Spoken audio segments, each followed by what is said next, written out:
Why did Juana ask for the Santo Niño? She must have been enamored by the beauty of the Santo Niño that looked very lifelike and yet very small, childlike. Everyone, that's human nature. We all love children. It was so easy for the natives to accept the Santo Niño because he was of the same height as the diwatas that are in the households. Pagpatak na ikatlong linggo lagi ng Enero, automatic agad yan sa mga Pilipino. Pista yan ng Santo Niño. Malaking factor din yung mga chants, saka movements, sayaw. Yung sinulog itself ay very indigenous. So, idinikit natin yung sinulog na sayaw sa Santo Niño. Because of our intimate way we treat the images, the way we personalize our faith, our Catholicity, our Christianity, it's a different type of Christianity that you see from those practiced in the West.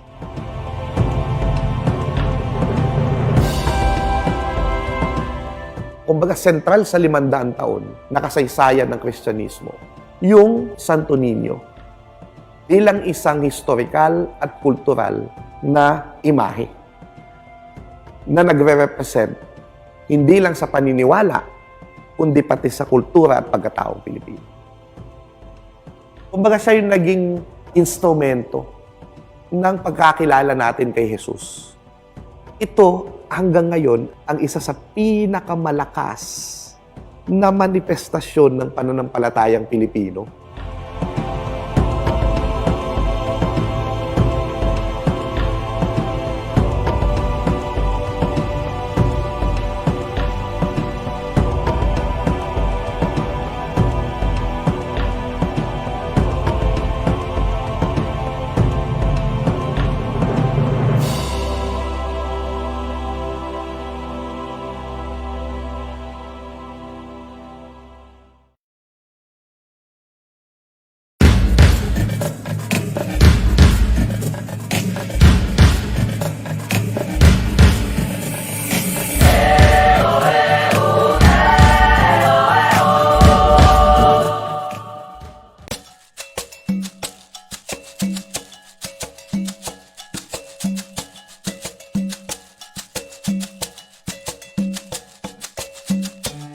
So kung titignan mo yung pagdating nila dito, talagang nangangailangan sila. Hapong-hapo, gutom na gutom, uhaw na uhaw. Kung hindi pinakain ng ating mga ninuno, yung mga namamatay na crony na Magellan, wala sana tayong pinag-uusapan na first circumnavigation of the world, na achievement ng siyensya at ng sangkatauhan. Binisita sila ng taga-suluan ng Magellan Expedition and there were exchange gifts. Yun ang ngayon ang sineselebrate ng humanity in Humunhon. Ang description ni Pigafetta, 1,500 na taga-Mactan coming from 3 sides.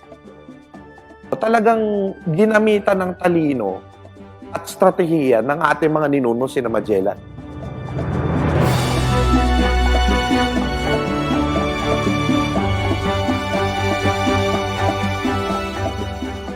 Ngayon, nagkakaroon tayo ng reorientation and refocusing ng ating kasaysayan, kung saan binabalikan natin ang ating kasaysayan sa lente o sa vista ng mga sarili nating mga manunulat at mga historiador.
Welcome to the third session of the Philippine International Quincentennial Conference.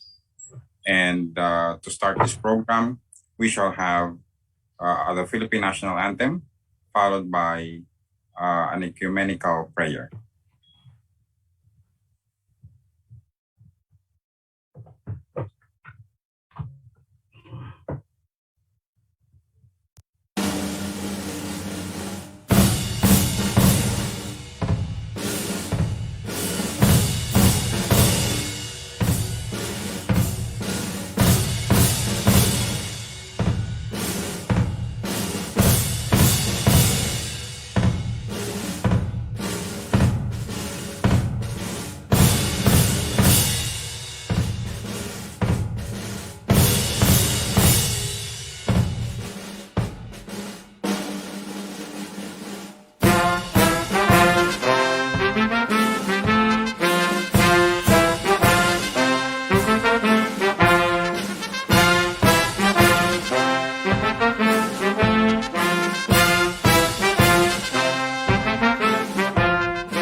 A prayer entitled A Historian's Prayer, written by Xiao Chua, to be read by Miss Leon Aldea of Emilio Aguinaldo Museum.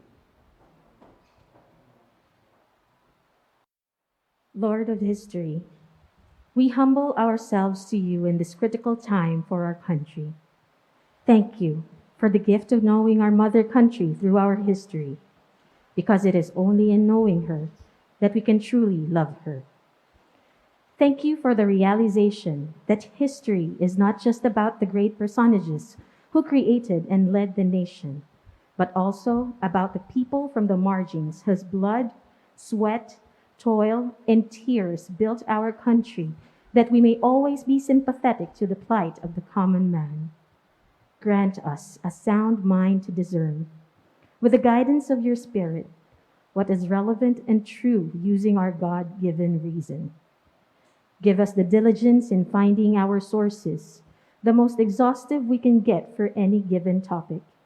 Protect our sources from destruction and neglect, and preserve our national memory. Provide us with a critical mind in analyzing the sources we may arrive closest to the truth, while recognizing that there can be as many perspectives as it can be. Teach us to be fair to each party, while being faithful to the truth that is in our hearts.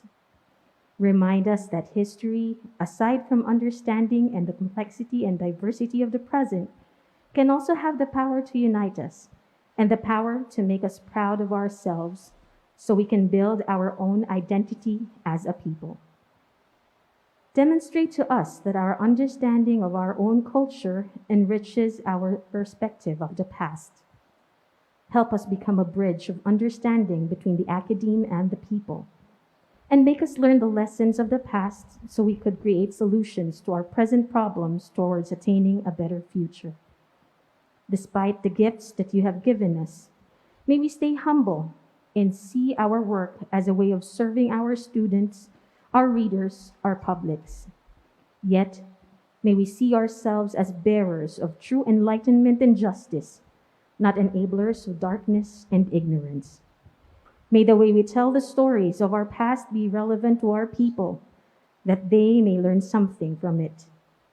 May we bring history closer to the people, all for your greater glory and for the nation that you have given us.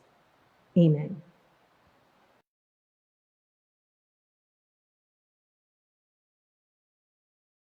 President of the Philippine National Historical Society, Dr. Bernadita Reyes Churchill. Thank you, EA. Good morning, Philippines. Good evening from Washington, D.C., where I have been stranded by COVID-19. It is an honor and a privilege that PNHS, the oldest association of historians in the Philippines, dating from 1941, we are 80 years old now, is participating in this once-in-a-lifetime quincentennial celebration, commemoration, situating the Filipino and the Philippines in the historical events of 1521. The PNHS panel, the formative years 1565 to 1665, picks up the history of the commemoration of this nation of islands of our pre-colonial ancestors, which transformed into the colony of Filipinas through the instrumentalities of church and state applied to the indigenous communities of the archipelago. It was a two-way process of political and cultural challenges, assimilation and appropriation, at times outright resistances in the process of becoming Filipinas and Filipinos. In presenting our story, we get a glimpse into our ancestors in the earliest ethnographic publications, first and foremost being the Boxer Codex and missionary chronicles, as well as documentary sources. In 1565, the indigenous peoples of these islands displayed rich cultural traditions, such as the heavy metal music in Raja Humabon's Cebu, body decorations from tattooing among the Visayan Pintados, and Islam, which was beginning to spread in the islands. A closer look at the society and economy of the islands before 1565 shows relations and interactions going on in island and mainland Southeast Asia, of which this archipelago was and still is part. The bodies of water surrounding the entire area of what was referred to as the Indies, island Southeast Asia, served then, as it still does, as connecting links among the islands and peoples of the region. We are presenting PNHS Panel A, entitled Formative Years of Spanish Philippines, and there are three speakers here. Jose Consejo of the College of Music, UP Diliman, Tina May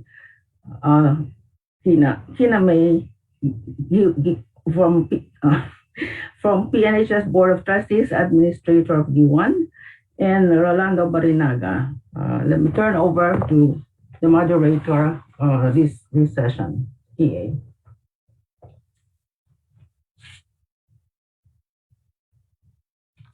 Thank you, Mamnita. So again, today's session will have three speakers. The theme for this group is Visayan Society in the 16th century.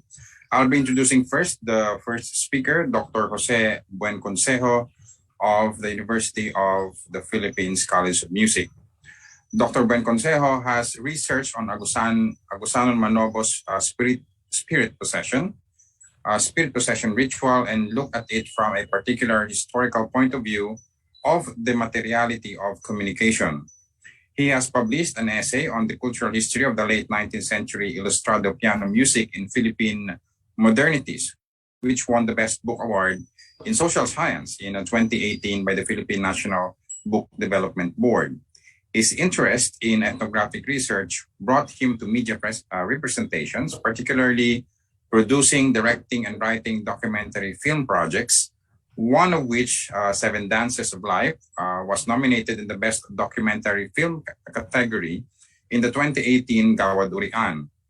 An alumnus of the University of the Philippines and the University of Hawaii, Dr. Buenconsejo earned his PhD in Anthropology of Music from the University of Pennsylvania in 1999. He is currently exploring the transformation of traditions within affordances of recording technology and continues a long-standing theoretical interest in memory and experience. To present his paper on the parity and the act of recognition between Magellan and Humabon in 1521, it is Dr. Jose Buenconsejo.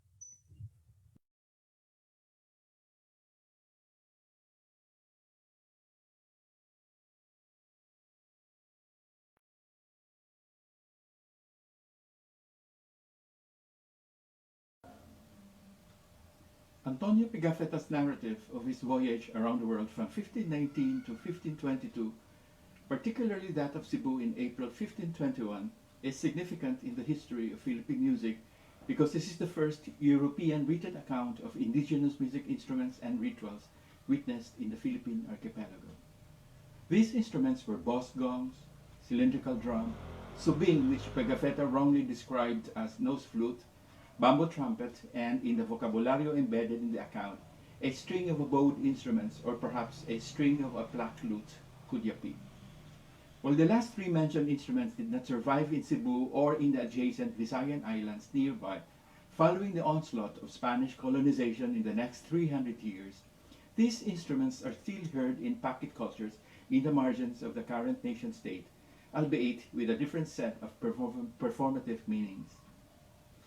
In my past ethnomusicological research, I had a chance, via ethnographic method, to know the social functions of these musics and the ceremonial performance context into which they were enunciated, including a substantial amount of recorded performances that I transcribed and translated with a reliable indigenous informant. In this paper, I would argue that it is possible to recover some of the performative meanings of the sounds heard and of rituals that Magellan and his diarist Pigafetta witnessed. However, this comparativism is a perilous endeavor, especially since the local cultures compared are distant from each other geographically and temporally speaking. But given the situation of lost native voices, a careful and critical interpretive apparatus can still draw insights in what William Henry Scott had said, cracks in the parchment curtains. The text I will be using is the James Alexander Robertson's translation of the Ambrosian manuscript, or Part 5, Volume 3 of the Raccolta di Documenti e Studi, published in Rome in 1894 by the Royal Colombian Commission. There are three places in which music Pigafetta wrote about. These are in Cebu, Chipit, and Brunei. Of the three, Cebu's music is discussed more. Perhaps this was because Pigafetta saw such musical objects for the first time, and of course, the place had a greater resonance in his mind after the traumatic social memory when Pigafetta joined with his master, the Captain General of the crew of 3 surviving boats from Spain, Ferdinand Magellan, who got killed in the Battle of Mactan Island in April 1521. Pigafetta's account was written for European audiences in early 16th century CE, and naturally, it can be considered an early example of European travel writing. It ideologically carried great expectations about what was the most celebrated high tale of adventure in an unknown world of its time. The text to which Pigafetta's account will be assessed is my book, Songs and Gifts of the Frontier, Personal Exchange in Agusan, Manobo. I wrote this as a part of a doctoral degree requirement in the late 1990s.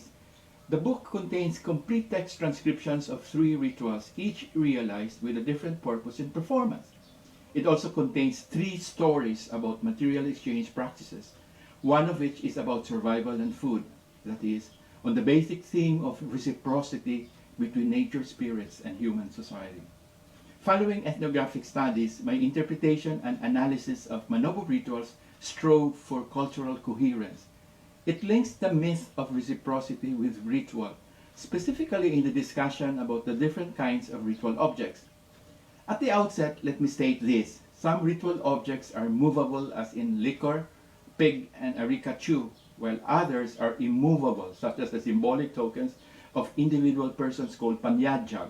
This is required for participation in a ritual performance. Other kinds of Manobo immovable objects are the altars. One is constructed inside the house where food offerings and other ritual paraphernalia are kept, and the other is done outside the house to mark the taking place of the ceremonial event. In addition, there are other objects that, although movable, seem to be outside of this dichotomy.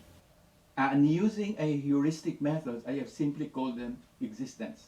These refer to aspects in objects that are invoked for their inherent health-giving qualities, such as rice grains, chicken eggs, and sliced areca nuts.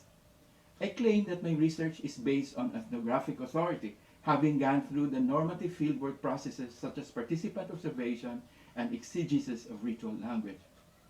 I was lucky to have had a reliable intermediary who once lived before her marriage years with her grandmother, a famous spirit medium in the town of Loreto, Agusan del Sur. Music is the soundtrack of elaborate ceremonial exchanges, Manobo culture being no exception. It is a necessity that transforms sedimented everyday behavior into highly patterned symbolic gestures of human sociability. These become song, dance, and music in ritual, and they all represent in performance acts of various sorts, from friendship, fear, anger, hospitality, hostility, and so on.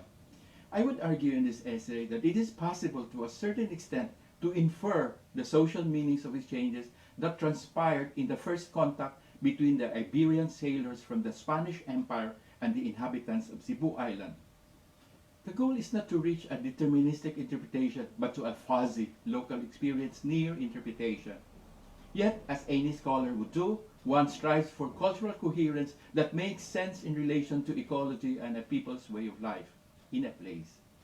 The essay is divided into three parts: Boss Gong, a species of ritual, and Magellan's gift. The first two parts were already presented in an earlier paper entitled Heavy Metal of Radyo Humabon in a conference sponsored by the Cebu City Quincentennial Commemoration last April 2021. So this presentation will only deal with the last section, which is on the spirit of Magellan's gift. The spirit of the gift. The gift of the Holy Child given by Magellan to Raja Humabon's wife, baptized name Juana, is an enigma in Pagafetta's account. It stated that the icon was not freely given, but solicited by Juana herself, that is days after the baptism. The text also stated that it was given by Magellan, so this can substitute for the graven images put on altars to mark the ritual landscape. In fact, the burning of idols occurred. Assuming the object was solicited, then what might that mean? Again, Magellan missed local knowledge, particularly the social meaning of objects as these circulated in that community. This is similar to Magellan's deafness to the agong sound of honor and blindness to the value of ritual blood brotherhood, which speaks to the interdependence of persons in barangay communities based on sakop or kinship. For a synthesis of European accounts to the social organization, see William Henry Scott. The range of Humabon's kin and sakop did not extend to that part of Mactan, which was a different barangay, and thus Humabon did not have the authority to compel Lapu-Lapu to submit to Magellan's demand. There was a clash of kin-defined territorial rights, so to speak. The concept of Spanish Empire following the 1494 Treaty of Tordesillas was not in any of the native chiefs' consciousness yet. Humabon's friendship with Magellan was only between him together with Humabon's nearby allies in Sugbo and not to a distant one who resided in a different island. The idea of an absent third party was therefore non-existent. For a non-literate society where deeds are sealed through ritual objects, there was no theater to see tanaw that sovereignty and which could have validated one's submission to the imposed social order. In other words, Magellan's and Humabon's ritual of fictive blood brotherhood, sandugo, or drinking from the same cup of wine, did not warrant Magellan's power over Lapu-Lapu, who was a leader in a different group. There was no sign of recognition in ritual to structure their behavior. What Magellan had was a written instruction in the European alphabet, an abstract sign that Lapu-Lapu cannot comprehend, for his language was via physical objects made into signs. Let me explain this in a bit. I bring in here the concept introduced by the 17th century historian Giambattista Vico, who describes in his landmark book, The New Science, physical object signifiers as real words, as quoted in Trabant, page 41. This form of communication was speech by physical things. Vico calls these poetic characters. Poetic because it is something imaginatively made or poesis, and what is made is a mimeta or a representation of an idea. Vico's exegete Jürgen Trabant explains this theory of science. Quote, "The extreme naturalness of the first signs which are actual physical objects makes it necessary that they be declared as signs. For physical objects do not themselves mean anything and must first be elevated to the status of signs. Pointing at a frog does not mean this is a frog, but raises the status of the sign. The frog I am pointing at signifies the idea that I am the son of this earth. The display of salient objects in Manobo ritual partakes of the sign system of ancient peoples as elaborated by Giambattista Vico. The cosmology of the islands was different from where Magellan sailed from. In an ancient world, spirits are unleashed when movable ritual objects are acted upon. For us moderns, this notion is difficult to comprehend, though many of us still adhere to our white magic that in fact link the act of religious devotional practice with a spirit of luck of some sort. In his book Barangay, William Henry Scott hints at this type of spirit, which I used here as the meaning of ritual acts. Scott begins his chapter 4 with the sentence, Visayans worship 1. Nature spirits, 2. Gods of particular localities or activities, and 3. Their own ancestors. Numbering of deities is mine. The second category, gods of localities or activities, is what I am concerned here. Not the spirits with specific roles to play, that is numbered 1, or the class of spirits known as diwatas, but those which are numbered 2, that is the patrons of specific human conditions. William Scott gloss patron is infelicitous because there is no equivalent of this spirit in European language. In my research, I found out that these spirits of human conditions are not represented in any zoomorphic or anthropomorphic forms, that is, with tangible material characteristics. Nonetheless, they are spirits because they are sensed and they signify physical states and activities. Scott mentions the spirit of eye ailment called the ligmata and a spirit of sitiation macaboso. I am glad William Scott had mentioned the spirit of eye ailment because it is still cognized in a contemporary marginalized culture surviving hundreds of years from colonization. However, Scott's English gloss of bosong is wrong because bosong is a bad effect of greediness. But there are also spirits like hakyadan, which means the spirit of the displayed ritual cooked food, and objects such as inapugan, that which has been sprinkled with lime, and sinugbahan, that which has been dedicated. Putting labels to the pictures I just projected on the screen by mere observation alone is not enough to discern their performative acts. In fact, the phrase food offerings to the spirits would render them flat and vapid. A tool in philology and hermeneutics is therefore needed to capture the depth of local semiosis or signification, and hence Vico's insightful argument that ancient people used a different language system becomes useful to understand these things in 1521 Cebu. The just mentioned spirits are what Vico calls poetic characters. They are signs made to speak.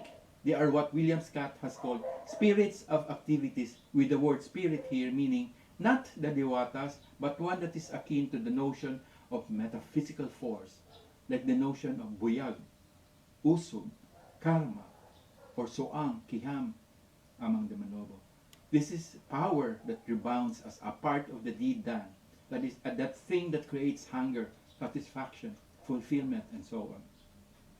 And they are ritually enacted so that the spirits can see a gaze that reciprocates that act of doing.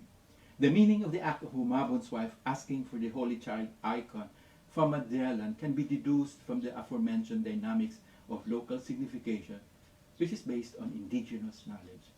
Like the ancient divination of truths, that is trial by ordeal, various objects with different values arising from the ways they are enacted are validated for their truthness because they are seen. The Iberians in 1521 in Cebu with their paper manifesto were practically blind to this system of indigenous signification. Magellan burnt graven images where they were seen as worship, when in fact they were mostly considered as emblems of activities. Again, poetic characters that sedimented ordinary human behavior into ritual-like one.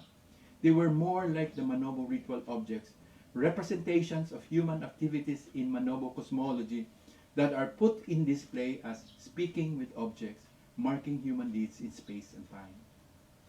In space, the act of putting immovable altars, one of which is called bangkaso, serves as a boundary, a crossroad, separating human habitation from the world of the busaw, bloodthirsty coals. Within the house also is an altar where sacred objects are put on display. The bangkaso, a replica of ritual house, marks the space between humanly created ritual space and nature, what Cebuanos call kalibunan, which teems with both benevolent and malevolent forces.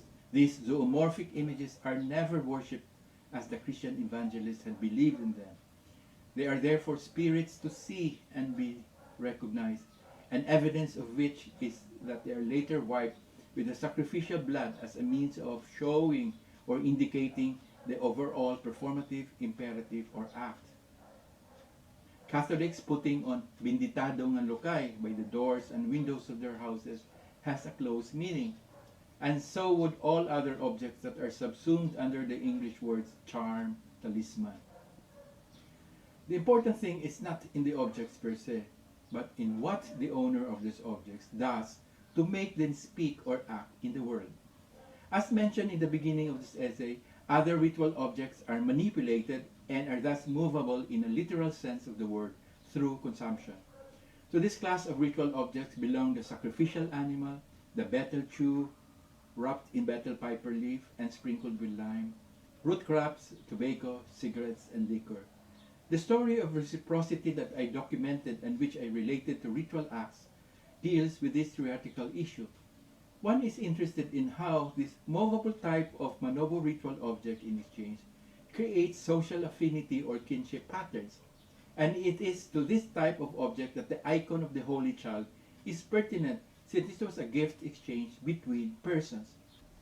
Following this line of thought, it was taken in as a poetic character since it symbolized social obligations. The nature of these obligations, however, is not in the realm of debt, utang, nor submission or servitude as Marcel Moses' theory of the gift would positively attribute, but in the indigenous domain of signs that have to do with parity and recognition. Allow me to present the Manobo story. In the Manobo story of reciprocity, the presupposition that persons have equal natural endowments is clear. It is a narrative of a married man seeking help tabang from his brother, also married, in a time of hunger. This act of soliciting help was denied, prompting the unlucky brother to hunt. Luckily, the man reversed his fate when a mountain spirit gave him a pig, a grain of rice, and an areca nut. The spirit giver stipulated that these things, consumables that is, need to be shared with his brother. However, due to arrogance, these gifts were refused again. The antagonist clearly stated that there was no need for dependency because they, the brothers, were endowed with the same biology, specifying figuratively that they have 5 fingers. The act of negating the gift that is a sign of that recognition of social relationship prompted the numinous operation of the mountain spirit. It carries the same logic of Manobo spirit in curing ritual in which a spirit's essential invisible nature is reversed, a different being turned into human, incarnating in the medium's body in order to pity and heal. The story is based on a moral economy of kinship, not the loss of the market that Marcel Moses' theory of the gift implies. In the Manobo story, the act of asserting one's right to be recognized by a related other is very clear. If we transpose the story to the question why Queen Juana wanted that Holy Child icon from Magellan, then we can appreciate why Juana insisted it as a gift. In the original exchange of 1521, a moral economy operated in that act of insisting for that sign of recognition. If we go back to the text, we can read that she and her spouse, Raja Humabon, were already open to participate in a trading relationship with merchants from other parts of the world they can only imagine to exist. Magellan sealed his friendship with the natives with a fictive kinship one-blood ritual. Sandugo drank liquor from the same cup with Humabon, received trifling rare gifts manufactured in New Mexico and Spain, and even submitted themselves to symbolic baptism. But there was something missing in the baptism from the natives' woman's point of view.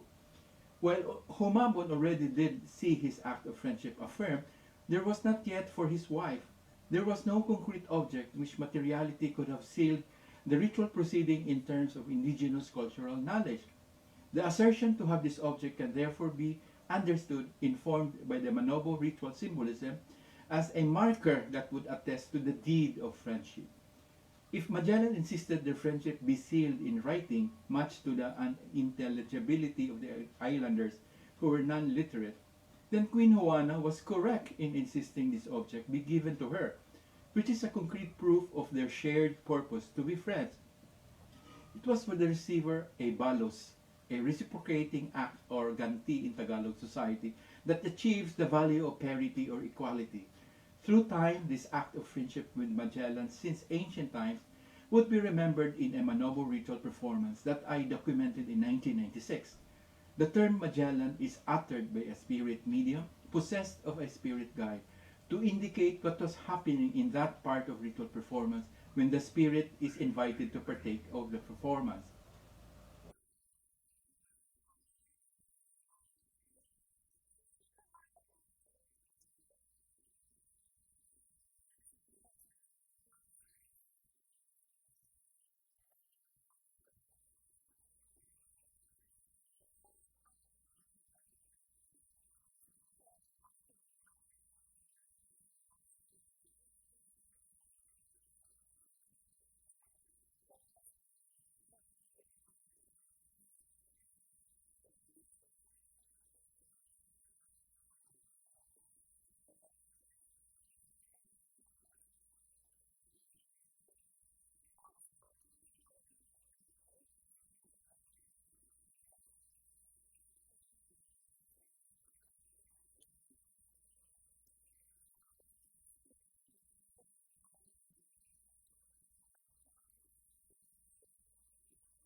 The spirit feels ashamed.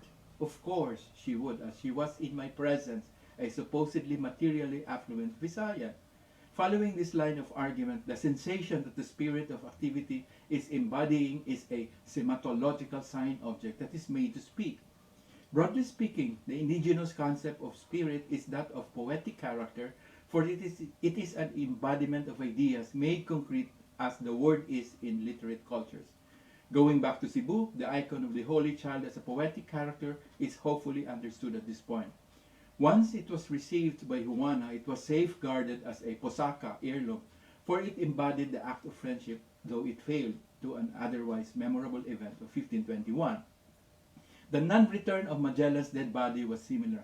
It was a memorial or deed, though sadly, of Magellan's gift of death. Pusakas are not venerated per se. They are put on display for rituals as tools for remembering commemorations of ancestors. In 1565, it was found by Legazpi soldiers inside a wooden chest, and this was some 44 years after Magellan's death. Legazpi's discovery of the icon was an auspicious sign for them to colonize the island. For this reason, it was installed in its present site in the Basilica Minore of Santo Niño Church by Fray Ordaneta. The moving of the icon from the birth hut to a church transformed the meaning of the object from heirloom indexing the village's ancestors to that of a deity that has become a representation of the Christian faith in God. Since 1565, a religious cult of profound religious significance was built with many layers of meaning, incorporating folkloric tropes of finding a driftwood that miraculously transformed into a prophylactic object that wards off danger, to water ritual in which the image was immersed in the sea during droughts. The original devotional expression exhibited in the Sinulog ritual, that is of an old woman vending candles that are lit and then danced in front of the church nave, is a remnant of an old indigenous Cebuano ritual practice.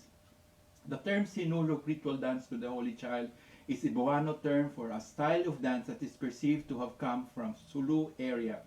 This pattern of mimetically utilizing a neighboring region's mannerism in speech and gesture is a near universal phenomenon. We see this everywhere. In the Manobo ritual, we see the incorporation of styles of other indigenous groups such as their Tinagauntod from the mountains and Minandadja from upriver people. Moreover, the elevating of sacrificial food and of the vulnerable participants attending the ritual act is called Badjaw, is also seen in present-day Cebuano Sinulog dance, in which the icon of the Holy Child is held up high by the arms while dancing, along with the words Pit Senor, which is a formulaic expression for Sang Pit Senor. This notion of sign object made to speak is thus similar to the old woman dancing a lighted candle, representing the devotee's prayer intention. These archaic gestures and behaviors would be part of what we now call as folk Christianity, but in spirit, a figurative language or poetic characters. They are essentially devotional dances that have deep roots, not grafted from external sources. They are autonomous practices of individual and collective appeals to divinity in order to renew the self and society. In conclusion, this essay has annotated Antonio Pigafetta's story handed down via the 1894 Ambrosian print that James Robertson translated to English. Lastly, this paper talked about the local knowledge and meaning of Magellan's gift to Raja Humabon's wife, which Miguel de Legazpi discovered inside a wooden chest some 44 years after Magellan's ill-fated voyage of 1521. As the meta-narrative goes, the Spanish intruders saw this as a miraculous sign justifying colonization and religious conquest. I hypothesize why that icon was kept among clothes, which were more likely ceremonial. As memorials, these are displayed as a part of remembering lineage ancestors. From being a movable ritual object in 1521, it was kept in still life like a posaka, heirloom, an immovable belonging to Juana's lineage that must have been displayed whenever Juana's presence was ritually remembered in the span of 44 years between Magellan's and Legazpi's voyages. Pusaka, a Sanskrit word for heritage, is a widespread practice of symbolic traditional communities. It is still being done in isolated islands in Sulu seas, where the resilient tradition of a house reserved for things of the ancestors, one of the pillars of community life, is built separate from the living quarters and guarded by community-appointed spinsters or bachelors. When the Spaniards enshrined this icon as a representation of Christ beginning 1565, a rich lore of miracles and luminous appearances of the child Jesus developed among its devotees. This paper did not cover in detail the nature of these unseen beings who are talked to in rituals as if human beings. What was emphasized was the abstract concrete spirit of activities that are made to speak through objects as signs. Even the colonialists themselves believed that such a word was enchanted with saints who are continually supplicated as prophylaxis in their trans-Pacific voyages. Christianity was introduced via the book, while Aboriginal inhabitants used objects to indicate states and conditions of the world via tangible objects. This was the case of the gift that Magellan gave to Humabon's wife in 1521. It was insisted by its receiver Juana because that was a sign to speak for recognition, marking the deed of trust between Magellan as a person and that of the Queen Juana. It was kept for that very reason, similar to how one would keep a land title as a proof of an important and legitimate deed. Eventually, after Santo Niño was enshrined in the Christian Church, an enduring devotional practice of high cultural significance solidified.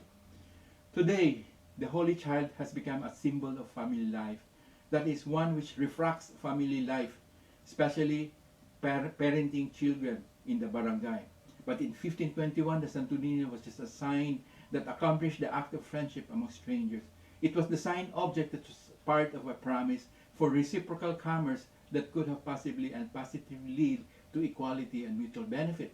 But racism and ethnic supremacy on the part of Magellan was to undo the already done friendship, and Christian baptism showed to them. While the sound of bamboo and wooden music came before the circulation of these gongs in the West Philippine Sea, the material resonance of gong music in the maritime landscape was and continues to be punctuated with all kinds of celebratory ritual events. In local knowledge, it amplified the agency of persons who are in possession of gongs, as it is a prestigious cultural object, or to those who are sponsoring events. The Cebuano word for honor is affirmed by the sound thrown into the space of social belonging, being a sakop in a rather flexible social hierarchy. While Cebu inhabitants had transformed their indigenous traditions, that is due to its openness to external cultural changes, I have argued in this lecture that the intangible value of the gift as a sign of recognition, albeit in a different sphere of life, has remained in Cebuano's cultural practices. The Santo Niño, the gift, has endured and will endure in the future, but because it continues to chart one's day-to-day actions in the social world. Today, it is an iconic representation of relationships in the family, particularly between parents and their growing up children. Along with the other saints, they are put inside altars in homes as symbols of faith in the family. There are hundreds of folk stories about the innocent but mischievous child that are an allegory of parents' love of their children. We often see elders in the family change the dress of the child as a form of symbolic speaking to their own children. It is a mirror enshrined in the domestic space of homes, where it serves as a reminder that furthers family interactions of mutuality and respect, and that reproduces the family as a social institution. Thank you.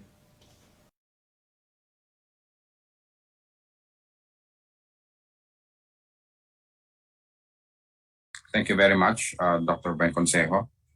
It was a very informative presentation anchored on ethnographic research related to the gift of Magellan to Queen Juana.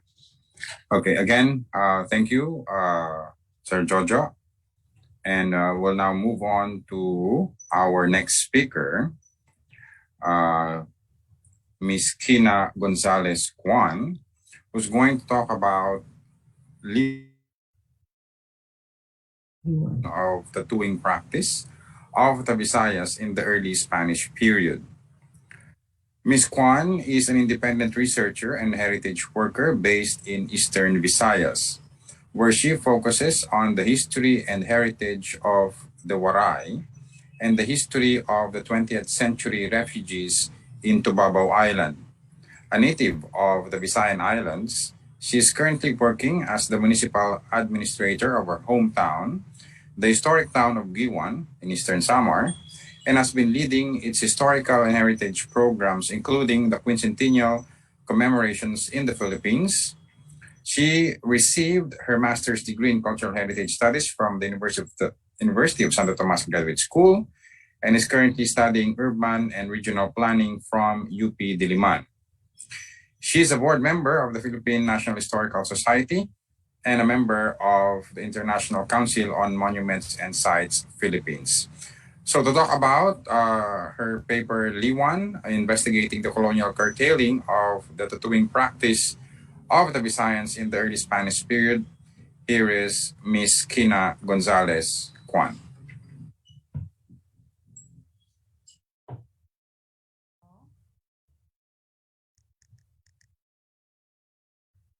Hello, can you hear me? Oh, okay. I'm there na. Hi, mo aga iyong matanan. And thank you, EJ, for the introduction. And thank you also to NQC for inviting me, and PNHS also. So let me just share my screen.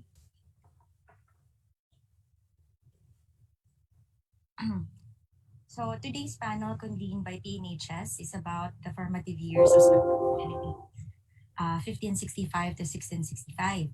It's very interesting. It's a very interesting period because it reflected the transitioning of our ancient society into colonial Filipinas. And this includes the disappearance of remarkable, rich, and defining customs of ancient Filipinos during these formative years. And one case is the ancient tattooing tradition of the Visayans or the Pintados. So with the resurgence of the popularity of the Pintados during the quincentennial commemorations in the Philippines, so we see here that a lot of people have noticed it, and it started to become more popular. So the branding of the year-long event is centered on the Visayan tattooing tradition and the concept of the bagani. So we see here Catriona Gray's costume featuring figures from the Boxer Codex. We have tarpaulins, we have publication materials featuring the patterns, the iconic patterns of the Pintados. So a lot of young people have noticed this and ventured to ask what happened to it, and why didn't it endure like that of the Cordilleras. So as a tattooed person myself from the Visayas, I was interested in answering this. So the talk has three major parts. So it just talks about what the tattooing meant to the indigenous people of the Pintados, what the Spanish colonizers thought of the tattooing, and the reasons for its decline in the 17th century. Perhaps the earliest European record of the heavily tattooed Visayans was made by Pigafetta in his chronicle of the first circumnavigation of the world, specifically the indigenous people of Zuluan, which is now under the jurisdiction of my hometown in Giwan. After their arduous crossing of the Pacific and their encounter in Guam, the Magellan Elcano crew found rest and refuge in the island of Homonhon on March 17, 1521. And the following day, they were visited by natives from the neighboring islands of Suluan who brought them food and friendship that revived their bodies and spirits. Pigafetta described the chief of Suluan as painted, and later on described other natives from neighboring islands as dark, fat, and painted. 147 years pass, and here is one of the latter and richest recording of the Visayan tattooing tradition. Father Francisco Ignacio Alcina's Historia, written in 1667 and completed in 1668. He recorded that he encountered these pintados who terrified him in the beginning of his ministry in the Visayas, which was in Borongan in eastern Samar in 1634. By 1668, however, when he was completing his opus, Alcina recorded that today no one tattoos himself any longer. So that's 34 years passing from 1634 to 1668, and somewhere in between, the tattooing tradition was disappearing. It must be pointed out that the practice was so prevalent in the Visayan Islands that the Spanish colonizers referred to it as Islas de los Pintados, or Island of the Painted Ones, because the natives living there were commonly sporting markings on their skin like paintings. But even after the decline of the tradition of the Pintados during the colonial period, the region continued to be called Pintados, and the Visayans adopted the name and even took pride in it, primarily because they remembered what the tattooing meant to them and to the Visayans before them. So let's look at what the tattooing, which was considered the ancient Visayans' primary clothing, meant to our Visayan ancestors. It was customary for all Visayan men to tattoo themselves. Women also tattooed themselves, albeit to a lesser degree, and they tattooed abstract geometric patterns, mostly comprised of inch-wide lines zigzagging throughout the body. These images were permanently etched using painful techniques across the skin of all Visayan men. It was both arresting and fear-inspiring, but it was also beautiful and masterfully done. Those who were exempted from tattooing were children, and these men who were called asog, or what we would call today as member of the LGBT community. So these were effeminate men who were impotent and incapable of entering marriage. They consorted more with men than with women. They behaved more like women than men, and they held occupations that were meant for women, such as weaving, needlework, and embroidery. But these asogs who were exempted from tattooing were the only socially accepted mapurao or unmarked, according to William Henry Scott in his barangay. Ancient Visayans usually tattoo themselves starting at about the age of 20 as some form of initiation rite into manhood. Similar to how modern Filipinos regard circumcision or turi, those who did not get themselves marked were shamed, as it was a sign of cowardice.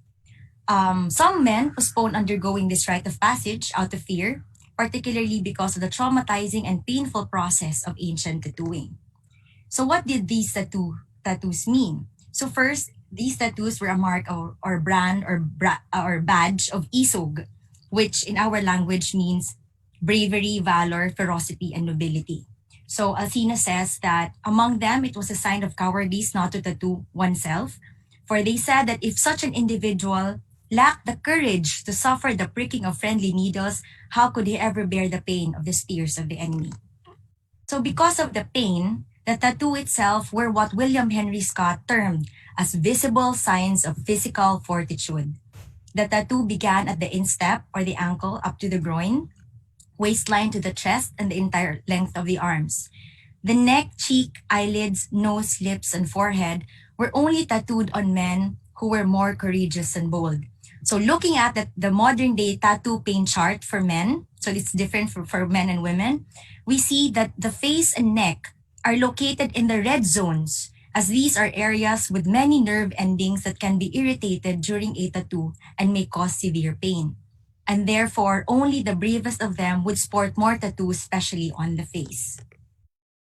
Paid very well for the essential service he provided, the tattoo artist started the excruciating process by tracing or outlining the design using a rule and a finely adjusted compass. He then used sharp instruments made of brass in various sizes to prick the flesh and pierce the skin, and colored it using the salong of the lawaan tree or the Philippine mahogany.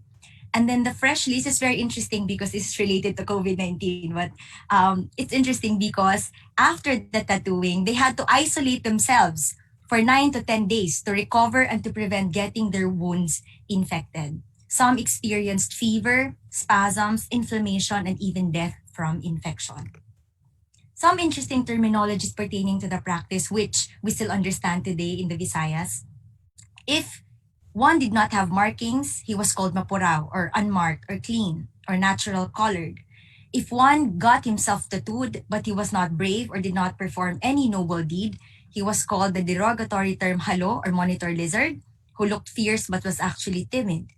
And those warriors, this is very interesting for me, those warriors who were tattooed all over, which means they performed brave deeds or killed more enemies, were called lipong, which in our modern language means insane or mad. Effectively, this could be our own versions of the Norse or Viking berserkers.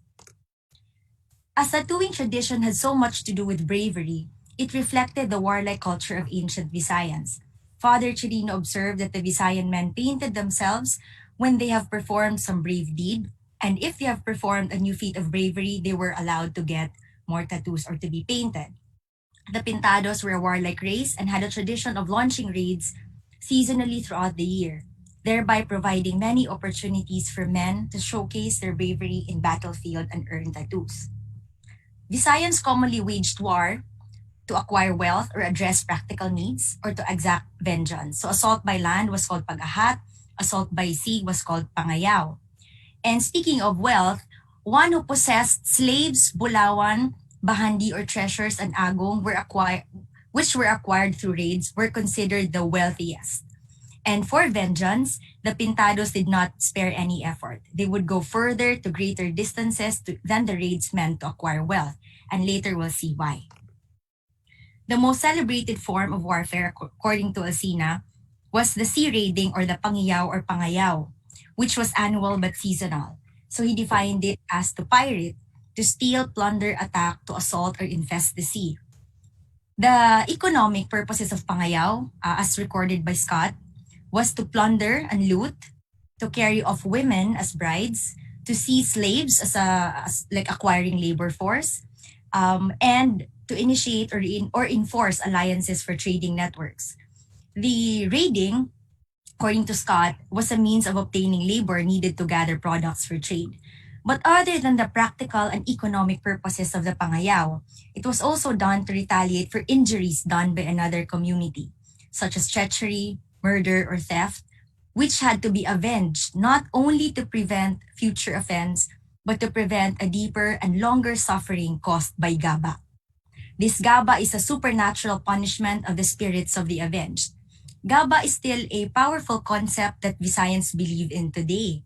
It is similar to karma but involves traditions and ancient instructions.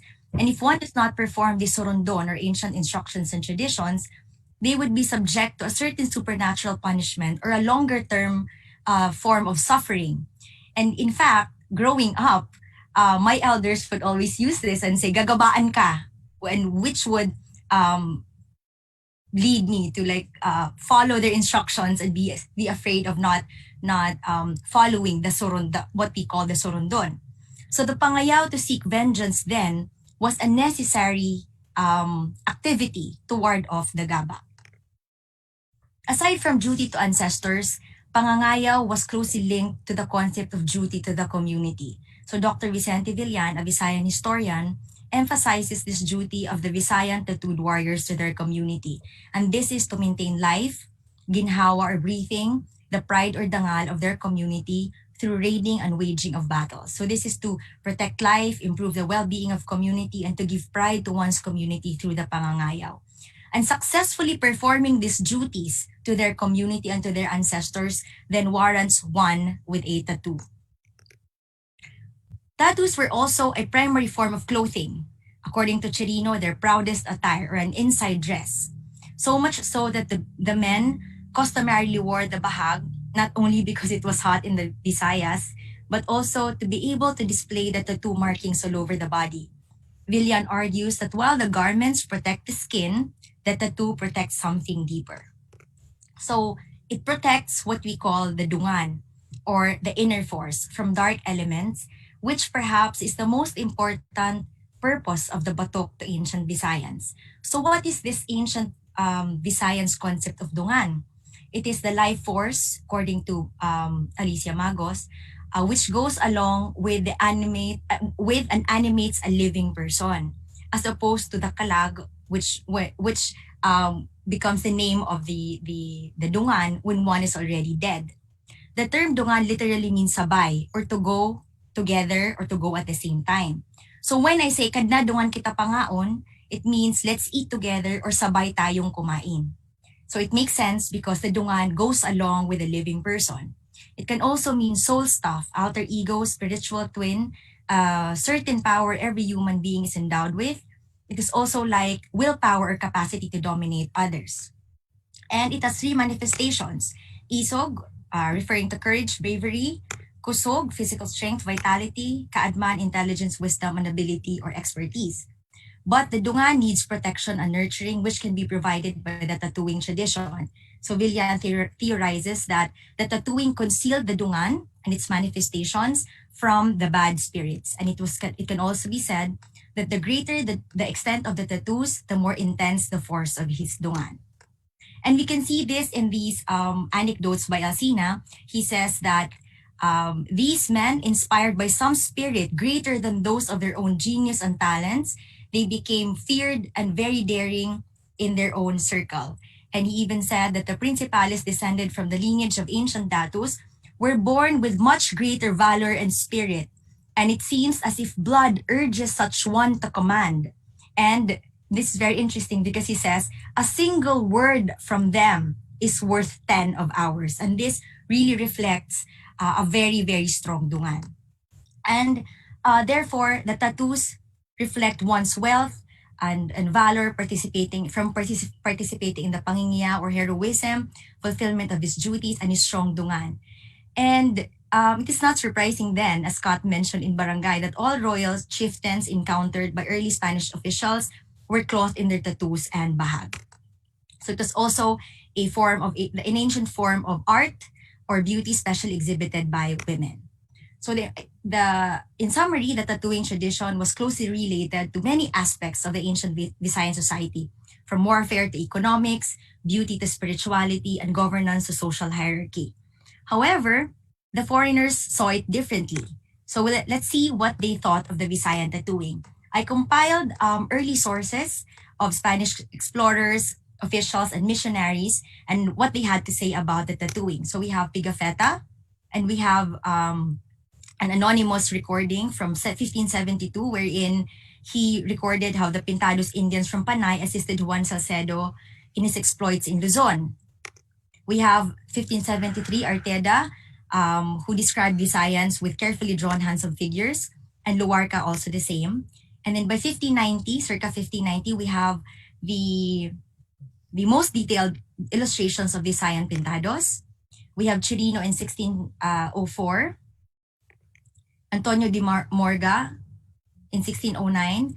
And we see here that by 1640, Father Diego Bobadilla spoke of the tattooing in the past tense. As he says, men formerly marked all the body with figures, as well as Francisco Colin in 1663, wherein he said or referred to tattooing as a practice of the olden times.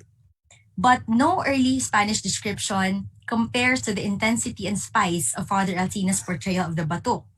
And while the others described the art of it, he described it in the missionary tenor of evangelization.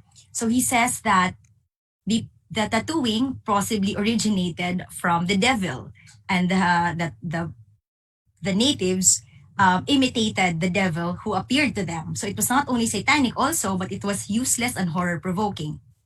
And further, Alcina opened the first volume of his Historia, showing how the baptism to the Catholic faith whitened or purified the natives' previously blackened or evil souls marked by tattooing.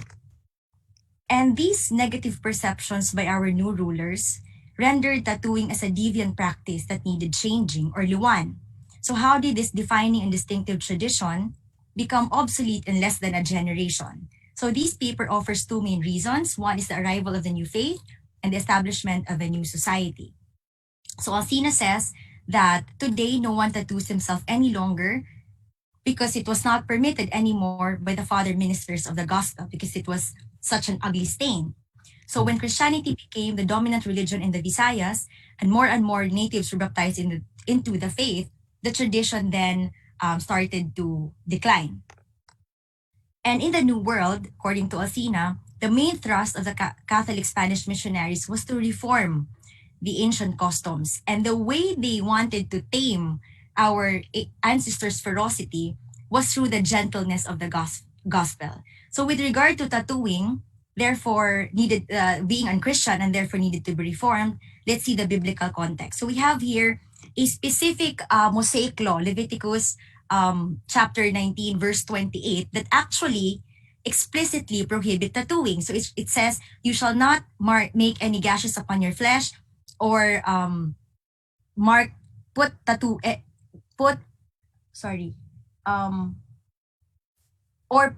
marks on yourselves. I am the Lord. So various studies has been done to understand the biblical context on the ban of tattooing among Christians. And there are two things that arise. So the first is it's linked with slavery, linked to the Egyptian captives who were branded with the name of the god, marking them as belongings to a priest or a pharaoh or their slavers. And it was also linked to paganism. So with the escape from the Egyptian bondage led by Moses, the biblical prohibition was an effort to stamp out the symbol of servitude and paganism. So this is even seen in the Torah. This is seen in the Torah and also in the Muslims' Quran. And therefore, according to Luarca, the Moros did not tattoo themselves at all. So it was only done by pagans. So other prohibited ancient deviant traditions included other horrific traditions such as inserting implements into the male organ. And throughout the transitional period of the Spanish colonization, we see how those under the colonial regime, both natives and Chinese, could abandon their traditions and submit to the rules of the church. This anecdote from Father Chirino says a lot about the colonized who were willing to undergo this self-shaming process of cutting their hair in order to be baptized and accepted to the Christian faith. And perhaps, as Borinaga says in his 2010 paper, maybe it was a way of the natives to survive or to lessen their suffering as a newly colonized people because their encomenderos were abusive. While this could have been true, it could also be the decline of the tattooing was a voluntary abandonment of the practice because maybe at this time they embraced the Catholic faith for real, like a natural consequence of their deference or maybe even love for the newfound faith or a fear of the Lord, of the Catholic God. And Alcina recorded this by saying that they abandoned their ancient practices out of deference and respect for Christianity. The phasing out of tattooing can also be connected to the changes in societal norms introduced by colonizers. So we have here the fashion. We've mentioned before that the Visayan men, tattooed Visayan men commonly wore the bahag. They also had the badu, but they commonly used bahag for walking and working because it was also ideal to display the tattooed skin. But by mid-17th century, as Colin observed, Visayans have begun to wear the Spanish clothes and ornaments. And Alcina says that presently men are now wearing shirts and women's skirts. And we see this as a byproduct of becoming Christian and therefore maturing in their politeness and social relations. There was also the matter of the skin. So according to William Henry Scott, before the development of a colonial consciousness, there was the batikan or the tattooed, and the foreigners who were mapurao. There was no white or brown, or there was no mas mababa ako dahil maitim ako. But by 18th century, Koo, in her book Clothing the Colony, pointed out that white became the aristocratic skin color. And this is related to the social hierarchy during the colonial period. And because of this, Indians preferred fair skin. So, but perhaps one of the things that largely contributed to the ending of the tattooing tradition was the curtailing of the warfare culture. So we have here the pangangayaw was considered unchristian as it involved killing, violence, and theft. So this is evidenced by Father Maurice's 1623 record of the repentance of Indios for having launched raids towards the Mindanao in the early days. So he says here that the Indios of the Visayans who used to wage wars in Mindanao and terrify them to terrorize Mindanao. Now that they are Christians, it was not licit for them to make those raids, and they were disarmed. So we see here that there were less opportunities for combat because Spanish suppressed wars among the Visayans. There was the disarmament process, and of course, there was also the abolition of slavery in 1580s, wherein it limited the army of the native chiefs because slaves served as the standing army, and Caraco was then used for regular trade rather than raids. So with lesser opportunities for combat, we have lesser opportunities to deserve or get tattoos. So with the confluence of all these factors, we see that by 1668, Alcina said, "Thank God, all this is over." And they do not paint their bodies any longer because it was contrary to Christian decency. So to conclude, clothing according to Ku brings to light the continually evolving tastes and standards of a society. It captures the aspiration of the local population and how they responded to changing times. So we have your Spaniards arriving to a pre-colonial society that was rich but different. And as the Spanish and Catholic systems took dominance of the islands, the natives adopted a new faith and new social aspirations, which supplanted the traditions that once defined the old society. So we have here from Purao, denoting cowardice, we have Purao now was means civilized. When tattooing was considered spiritually nurturing, it was now a sin. It was mark of nobility, which became mark of savagery. It used to be a requirement for public esteem, then it was banned and deemed useless. It defined the leader warrior, and then it eventually became associated with rebels, bandits, criminals, even to this day. But this is not to say that it was completely eradicated. Villan argues that the essential purpose of the batok was only transmuted to sacred articles like rosary, scapular, and anting-antings, amulets, and military medals. And even the design elements could still be seen in other forms such as patterns on clothing, wood, and carvings. And even the beauty marks were emulated by Spanish ladies, which we also see today where some ladies would tattoo their to enhance their eyebrows. So this is socially acceptable. But the voices and perceptions of colonizers against the practice of tattooing is still resonate to this day. And this can lend some understanding as to why tattoos continue to carry a stigma in Philippine society. So tattoo denotes delinquency. So we have here a woman, a netizen, complaining how a security guard of her bank refused to let her in because of her tattoos. So she posted this letter that says, "Yes, I have a lot of tattoos, but I am not a troublemaker." We also have this stigma that tattoos invites, that tattooing is delinquent, so that therefore it invites discrimination. And a Senate bill introduced by Senator Manny Villar, he says here that some employers might not take very well to the tattooing and would most likely turn down a tattooed person. And therefore, a tattooed person should understand the repercussions of tattooing before getting it. We also have here tattooing detracting dignity. So we have the AFP and PNP's no tattoo rule. So we have here the DILG secretary implying that it is not fitting for people who are supposed to be role models or people who need to look dignified. So it became a big social media noise because PNP Chief Director Bato made this comment about tattoos, reflecting this association of tattoos with criminals and bandits. So speaking of criminals, even amongst them, authorities are banning tattoos as it seems to nurture the culture of violence between gangs. By 2020, the Uplan Bora Tatak program removed the gang tattoos of more than 12,000 inmates in all prisons across the country to prevent violence. And we may note that gang tattooing denotes membership of the concept of pangkat, which highlights a concept of belonging to a group in an environment where a lone individual has lesser chances of survival. This case then, while showing that the stigma remains, also somehow shows that the spirit of tattooing endures.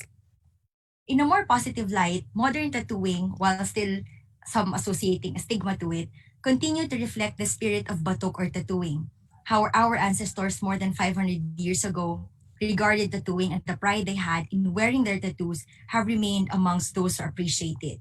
It continues to be a form of self-expression and art, a mark of bravery and personal battles won, maybe not actual warfare, but personal battles won.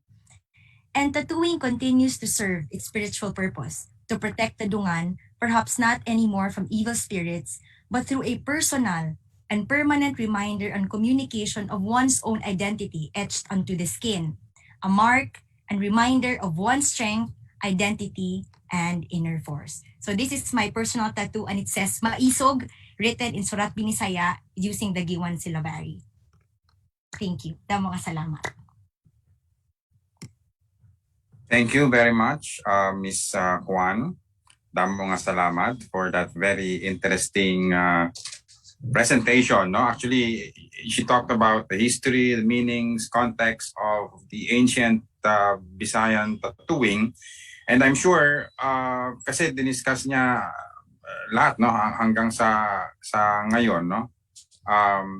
And in fact, people of the Visayas could relate to her discussion, hindi lang ng mga taga Eastern Samar, no. For example, sa amin sa Panay, like the Ilonggos and the Kinaray would know dungan, no, dungan in Hiligaynon, dungan in Kinaray, it's quite medyo may pagkakaiba lang, nagiging dungan, no, but it's still an inner force, no. In fact, we have our own ritual there called Batak Dungan, and I have undergone that ritual when I was a kid, no, in Iloilo. So thank you very much, Ms. Kwan, for really very, very interesting discussion on the tattooing tradition of the Visayans. Okay. So next, I am going to introduce to you another speaker for this morning. His topic is well related also to the presentation of Ms. Kwan. He is Dr. Rolando Borinaga, and he will discuss Hayahay, the plunder and breakdown of Visayan economy and society at the Spanish contact. Dr. Rolando Borinaga is the author of Balangiga Conflict Revisited, finalist for the 2003 National Book Award in History, Leyte Samar Shadows, Essays on History of Eastern Visayas, Surat Binisaya, Deciphering Ancient Visayan Writing and Language, and co-translator, co-editor with Father Cancius Cobac, OFM, of the Colonial Odyssey of Leyte, 1521-1914, which won the 2006 National Book Award for Translation. These 4 books were published by New Day Publishers. He is also the co-editor with Dr. Jobers Bersales of Cebu of the book Hidden in Leyte, the Orville A. Babcock Diary of World War II, published by the Ramon Aboitiz Foundation in 2019 in Cebu City. He is a lifetime member of the Philippine National Historical Society, where he is also a member of the editorial advisory board of the Journal of History and has edited recent issues of the journal. He served twice as Visayas representative in the National Committee on Historical Research of the National Commission for Culture and the Arts and functioned as secretary of the committee's executive council. Dr. Borinaga is a full professor at the School of Health Sciences, University of the Philippines, Manila, in Palo, Leyte. So, ladies and gentlemen, here is Dr. Borinaga to present his paper, Hayahay, the Plunder and Breakdown of Visayan Economy and Society at the Spanish Contact. Thank you very much, EA, for the generous introduction. Let me share to you my slides for this.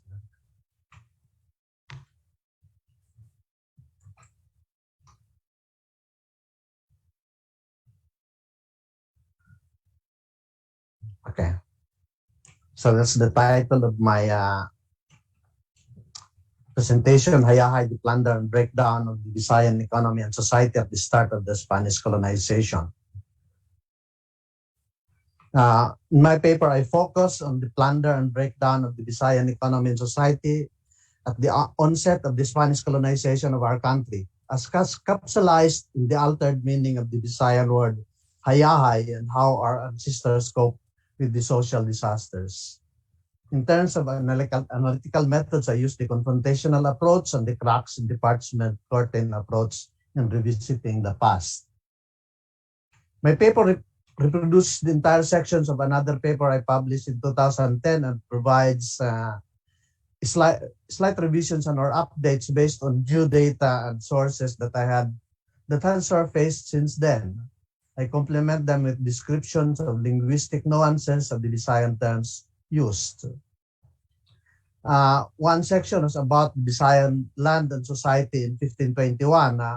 I subjected the Pigafetta account of the Magellan Ilocano expedition to both confrontational approach and the cracks in the parchment curtain approach about the narratives from Masawa until they reached Cebu.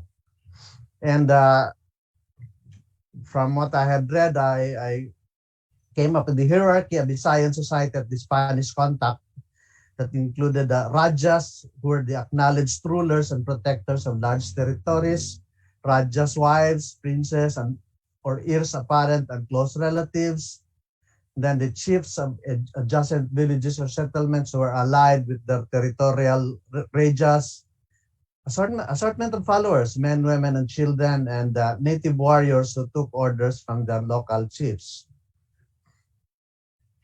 And then another section is about Visayan settlement patterns, which I first compared with the Philippine settlement patterns at the time. So I availed of the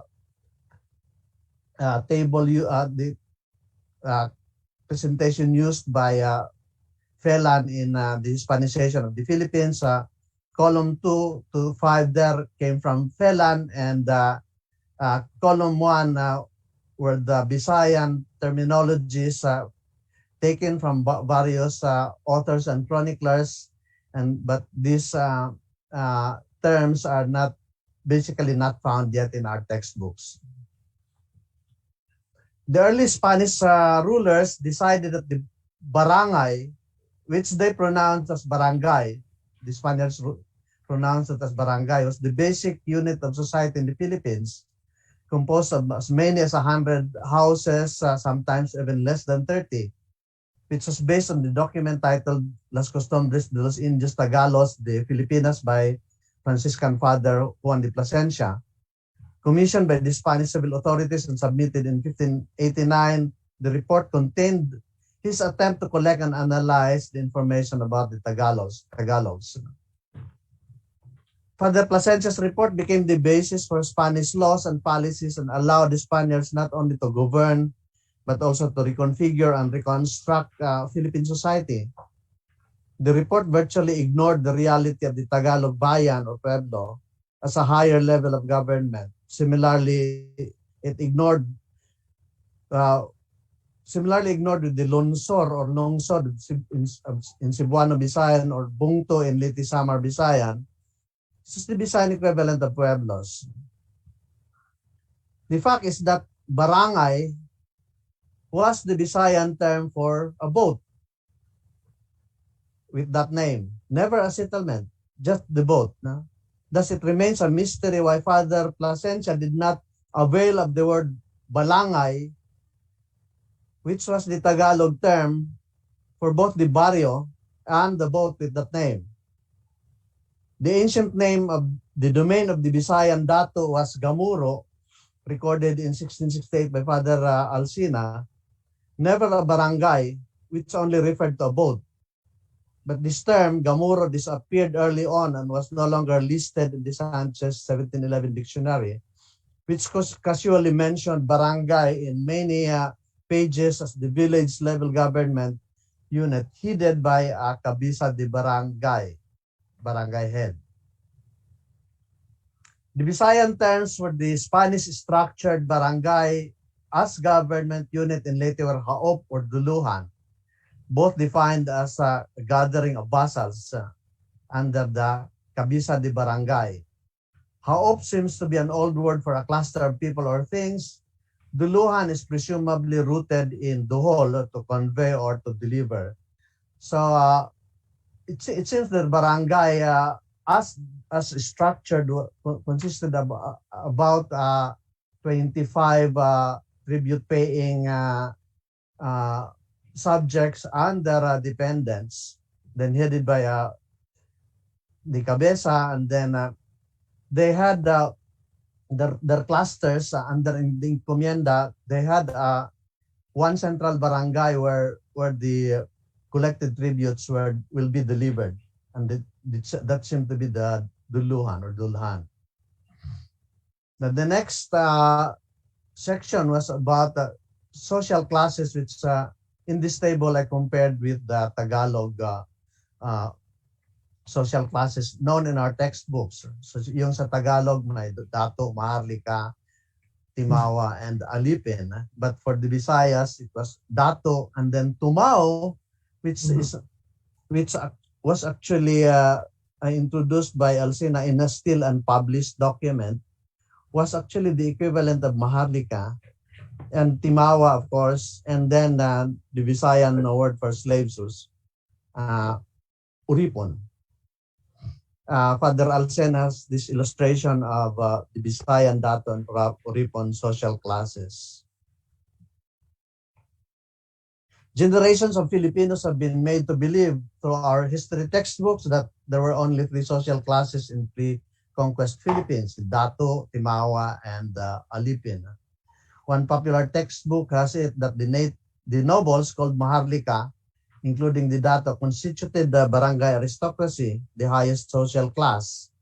The freemen were called Timawa and constituted the middle class. And the slaves called Alipin belonged to the lowest classes.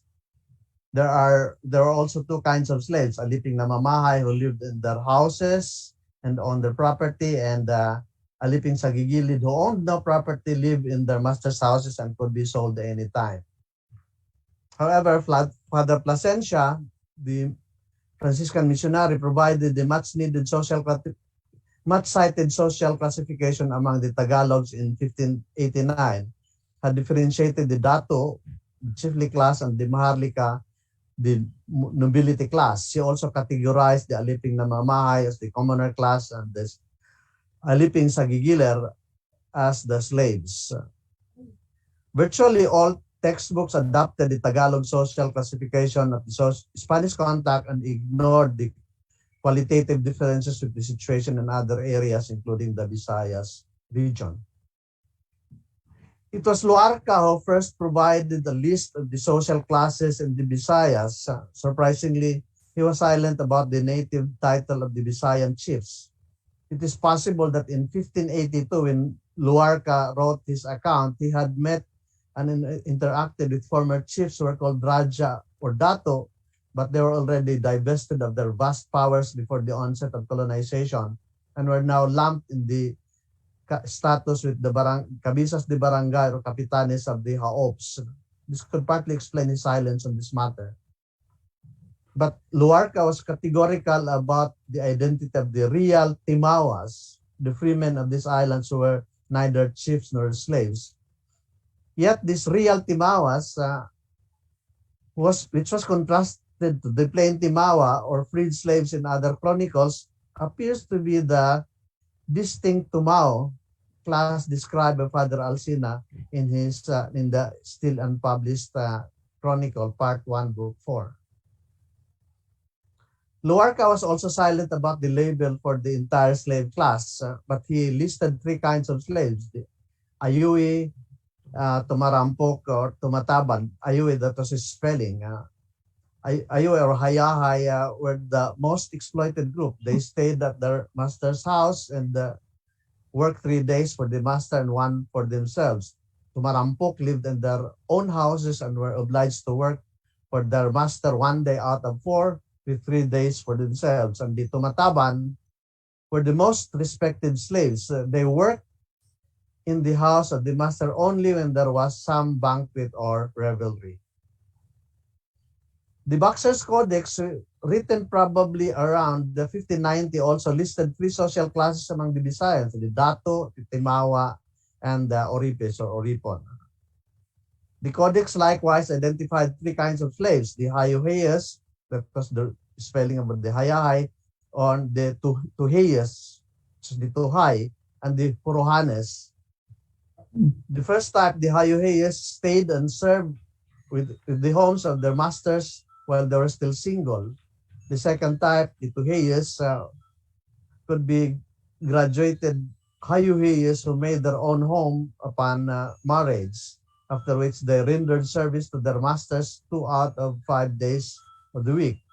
The third type, the Horohanes, were slaves by name only. They did not serve in any manner except when their masters had left for some war.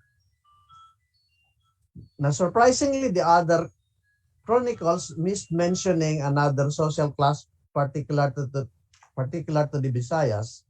This was the Tumao, described by Father Alsina. In an ancient times, the Tumao, its root word is Tao, belonged to the second order of nobility, higher than the Timawa, who were sons of datos by their concubines or freed slaves, and were closest to the dato and his relatives and were the same stock. The Tumao was a free individual who has no mark of slavery or any such traits. This class seems to be the Visayan equivalent of the Father Placencia's Tagalog Maharlika. However, by 1668, Father Alsina noted that the word Tumao had disappeared because the ancient system of dependence among the natives had ended, and those people with Tumao qualities were then regarded as principales. The other social classes in Father Alsina's list included the Dato class for the heads or chiefs, the Timawa class, originally for the offspring of the descendants or slaves, but already used in 1668 as a term for all those who are not slaves, below the Dato and Tumao classes, and the Uripon or slave class. Luarcas, Ayue, and the codexes Hayuheyes both referred to the most exploited Uripon who stayed in their masters' houses. Both terms were here have referred to the Visayan word hayahay, which in modern times already means carefree and comfortable. The evolution of a different meaning of hayahay from one of exploitation to one of comfort could be dated back to the 1580s, when the Spanish authorities started enforcing a royal order to abolish slavery in the Philippines. This is elaborated in the paper. Luarcas Tumarampok and the codexes Tuheyes lived in their own houses and rendered service to their masters for fewer days per week. Tumarampok was apparently derived from tampok, a Visayan word for group. This category of Uripon probably engaged in group activities, probably fishing or farming, together with the hayahay. The Tuhay and the hayahay differentiation in the codex apparently showed a moral preference in Visayan society. They preferred Uripon who were Tuhay, literally correct, proper, right, and lived in their houses, to one who were hayahay who lived at their master's houses and were most exploited. The search for the meaning of Huruhanes led to an insight into the possible ranking of native warriors in pre-conquest Philippines. The nearest word I found first was Haruan in the Bicol Dictionary, defined as a fish that lives in the fields, lagoons, and rivers, and is very useful. An old dictionary has the word Haluan, with essentially the same definition as species of the fish in the river. Actually, the freshwater predator fish is actually the mudfish known as dalag in Tagalog, Halwan. It appears that the ordinary Visayan warriors were called Haruan or Halwan. This led me to a folklore pertaining to the Battle of Mactan in 1521 and the possible ancient ranks of its fighters. So for instance, if the Halwan was the seaman or the private, now there were three Mohares got from folklore that Lapu-Lapu was helped by Alho, Tabugok, Bat, sea creatures in the battle against Magellan. So Bat or Cucumber could have been the ensign, Tabugok or the octopus could have been the lieutenant, and then Lapu-Lapu was supposed to have killed Magellan with his Alho, which the Mactan folklore uh, referred to a pistol for pounding rice. But alho actually in the Sanchez dictionary is the barracuda. Could have been the captain. And then Lapu-Lapu was the admiral. It was more convenient to blame our ancestors' early plight on the documented neglect and abuses of the encomenderos or territorial trustees. The earliest encomenderos were conquistadors who were members of the Legazpi expedition, which arrived in 1565. Within a few years after their arrival, they petitioned the king for rewards for services rendered other than freely robbing from the conquered natives and imposing on them in other ways to support themselves. The agreed solution to the problem was the encomienda, or territorial trusteeship, derived from the verb encomendar, to entrust.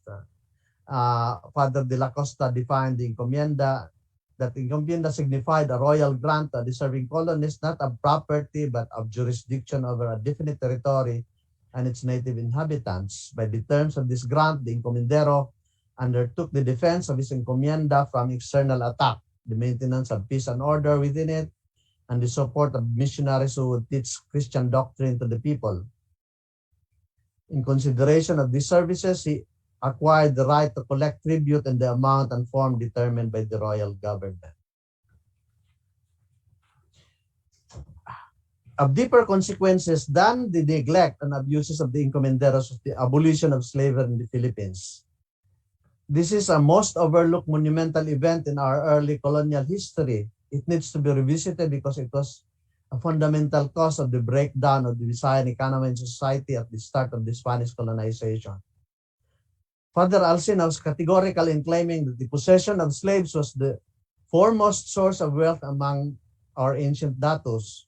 It was also the greatest source of pride and ostentation.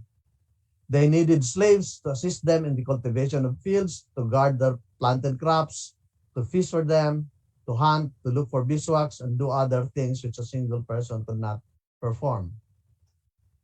But slaves as well were plundered and devalued in one full sweep when a royal decree arrived in 1521 mandating to set the slaves free. Governor General Gonzalo Ronquillo de Peñalosa sought Bishop Salazar's advice to hold the order in abeyance, considering the opposition that could be expected. On his part, the bishop convened the leading clergy, but their conclusion was that the law must be implemented exactly, and slaveholders who failed to do so would be withheld absolution. Among the first to be liberated were more than 2,000 slaves from Pintados province. Was this from the Leyte Samar area? Not specified. Just Pintados province, who were ordered freed by King Philip II through Contador Bustamante in 1581. I theorize that they were originally Bihag slave warriors and under datos who had joined the Legazpi contingent when they moved to Manila in 1521 and helped rout the opposing Macabebes during the Battle of Bangkosay on June 2, 1521. If so, their liberation from slavery could be considered reward for the services rendered to the Spanish crown and not come from their datu owners. Comprising the size of 2 battalions of soldiers, these liberated former Bihag slaves thereafter became the tribute-paying Spanish subjects and were presumably apportioned to the different encomenderos and allowed to return to their places of pre-Bihag origins or were settled in other haops in the Visayas. They presumably formed the security force of the new encomendero masters and were also tasked to assist the appointed cabezas de barangay in the maintenance of peace and order in the respective haops and the disarmament of the pre-conquest datos and gamuros so they would no longer engage in wars with each other. Unlike the Bihag slaves, that most likely maintained for war purposes by the Tumaos on behalf of their datos and had rendered service to the Spanish conquistadores in the conquest of Manila, the next beneficiaries are the Hayahay and Tumarampok slaves. They were freed in masse by virtue of the royal order, even without having performed similar services to the Spanish side. and the debts and accountabilities that drove them to slavery in the first place were deemed written off. Many of the initial batches of freed slaves were presumably divested from or abandoned their datos, were distributed among the encomenderos, and became protected tribute-paying timawas and their assigned encomiendas. They became first generation of hayahay, formerly oppressed and most exploited oripons who lived in their masters' houses, but who are now carefree and comfortable, their debts and accountabilities to their datos written off, and living under the protection of their encomenderos. Now, the social and economic disruption caused by the royal order to free all slaves also evolved the tuhay as the complementary jargon of the hayahay by 1590. Not all oripons availed of the royal order to be freed from slavery outright. A great number preferred to achieve timawa status in accordance with normal native practice, that is, by paying their debts and settling their accountabilities to their datos in due time. They were called tuhay, literally correct, proper, right. The tuhays might have included some of the old hayahay who lived in their masters' houses and the tumarampuks who lived in their own houses.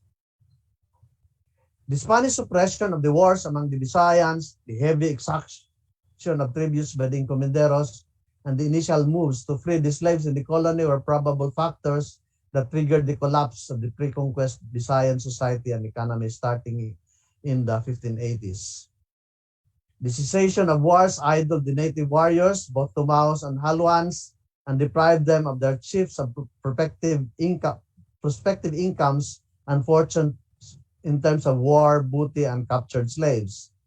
The collected tributes that went to the encomenderos also deprived the haops and bungto or lungsod of the buwis, taxes that would have been circulated only at this local level.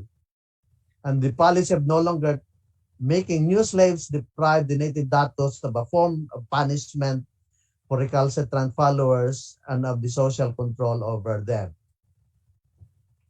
However, the Visayans in Leyte did not remain passive in the face of their societal and economic breakdown.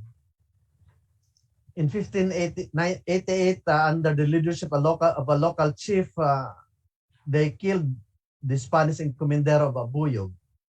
Near the river in Dulag, the natives plotted and killed 3 Spaniards who were promptly avenged by the authorities with the death of many. The revolt broke out in eastern Leyte, but the rest of its 70,000 population and 30,000 tribute payers were quiet and well disposed.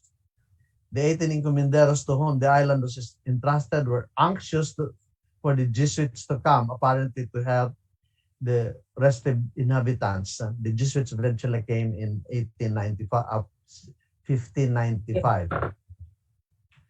The murders of several Spaniards in Leyte could have been triggered by the initial moves that freed the slaves of the island, divested them from their datos, and distributed them as tribute-paying members of the encomiendas. As a form of punitive action for the rebellious and non-cooperative datos in the area, and to deprive them of more slaves, Abuyog had been divided into 3 encomiendas and Dulag into 2 encomiendas under different encomienderos. On top of the tribute demands from the colonial authorities and the freeing and divestment of the oripons from the dato masters, various disasters, and the onset of the Moro raids presumably contributed also to the further economic loss of the dato class in Leyte. Around 1597, Humabas, the rich and influential dato governor of Ugyao in Alang-Alang, now part of Haro, died a violent death. He was about to apprehend a native perhaps for some violation, but the latter stabbed him dead. The event caused the eruption of vengeance killings by the dato's mourning followers in neighboring communities, perhaps as part of his wake. A pacification campaign launched by Father Mateo Sanchez limited the number of deaths to 12 and resulted in the appeasement of the aggrieved followers and the panicky population with the help of Don Felipe Tipon, Humabas' son who had turned Christian. In the context of the time, it seems the culprit in the killing of the dato might have been one of his old oripons who had been freed and divested from him the local encomendero. As a free and now baptized man protected by a new Spanish master, he probably felt he could now stand up to his still unbaptized old master and kill him. The victims of the revenge killings could have been the dato's former slaves, baptized as Christians, who were divested from him and were now tribute payers, paying followers of the encomenderos. Around October or November 1601, a furious typhoon, huracan, struck the Jesuits' Leyte missions and destroyed the pueblos and left all the houses in ruins. The typhoon demolished the churches, destroyed the plantations, fields, crops, fruit trees, vegetables, and other sources of food. It caused a general famine, the outbreak of a disease. In reaction to this disaster, a woman priestess or babaylan preached to the people that the Diwata was furious at what the Jesuit fathers were teaching and hence allegedly brought about punishment and destruction through these typhoons. The most sensational event in Leyte during the early Jesuit years was the first Moro raid on Dulag and its vicinity in late 1603. Raja Buesan, with a fleet of 50 vessels and 1,000 men, surprised the unguarded pueblo of Dulag in the morning of October 29, 1603. They attacked and took some 800 captives, including Father Melchor Hurtado, and burned the church and the pueblo. A total of 10 pueblos and their churches and other houses covered by the Dulag mission were devastated by the Maguindanao raiders. Dagami and Burawin also went with the fate of the others. In 1606, the inhabitants of the affected towns were still trying to recover from the impact of this 1603 raid. Then in 1608, two strong typhoons and a strong earthquake caused ruins to churches and houses. This was particularly felt in the Pueblo of Abuyog, which was covered by the Dulag mission. Then in 1610 and 1611, a severe drought that blighted the crops in nearby Samar must have also affected Leyte. The Maguindanaos also resumed the raids in 1608. This time around, Raja Buesan and Raja Mura had a fleet of 67 Karakuas that sacked the coastal settlements in Leyte and Samar, burned several churches, and carted away much booty and a number of captives. In Carigara, a local force opted to make a frontal defense on the beach. They were easily overrun by the raiders, who took 2 days to loot the pueblo and raise it to the ground, from where they also took 35 natives as captives. And then in 1613, a joint expedition of Maguindanao and Caragan raiders returned under a new commander, Dato Pagdalanon. They broke up into 3 squadrons and launched simultaneous attacks in Leyte and Samar. They took 400 captives from Dulag and 600 from Samar towns. And then in Palo, they surprised and captured Father Pascual de Acuña. This time around, they did not only take captives and burned pueblos, they also burned rice fields. In 1606, the inhabitants of the affected towns were the vulnerability of the Visayans in Leyte and Samar at the onset of the Moro raids could be linked to the liberation of the Bihag slaves in 1581, which deprived the datos of the rank and file fighters, and the disarmament of the Gamuros early on to prevent intersettlement wars involving encomiendas in the Visayas.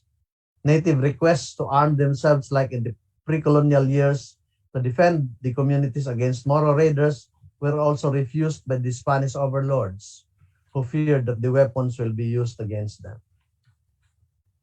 The collapse of the Visayan society in Leyte within a century from Spanish colonial contact could not be complete without a discussion about Bangkao and his weaponless religious revolt in 1621. For it appears that Bangkao, the chief of Masawa, was already the paramount dato in the island by the time the Jesuits arrived in 1595 until his tragic death in 1522. In December 1621, majority of the Jesuits in Bohol, Leyte, and Samar went to Cebu to celebrate the feast of the beatification of Saint Francis Xavier. In their absence, the Tamblot revolt erupted in Bohol. Simultaneously, the Bangkao Revolt broke out in Leyte, with its center at Carigara. With the civil and religious authorities driven away, the rebels embarked on an orgy of destruction and intimidation all over Leyte. Churches and houses were robbed of sacred objects, and these were burned. The crucifixes and crosses were hacked to pieces, and the image of the Blessed Virgin and the saints were desecrated. The rebels were threatened those who refused to take their side, but no Spanish deaths were reported. The Spanish authorities concentrated first on subduing the revolt in Bohol. When this had been accomplished by the middle of 1622, Don Juan de Alcarazo, the alcalde mayor of Cebu, shifted his focus to Leyte. He equipped an armada of 40 vessels, which transported his force of 50 Spaniards and 1,000 native soldiers, mostly from Pampanga and Sialo in Cebu, as well as Father de Vera and the Jesuit rector of Cebu. The Spanish forces landed in Carigara on July 1622, the Fiesta of the Pueblo.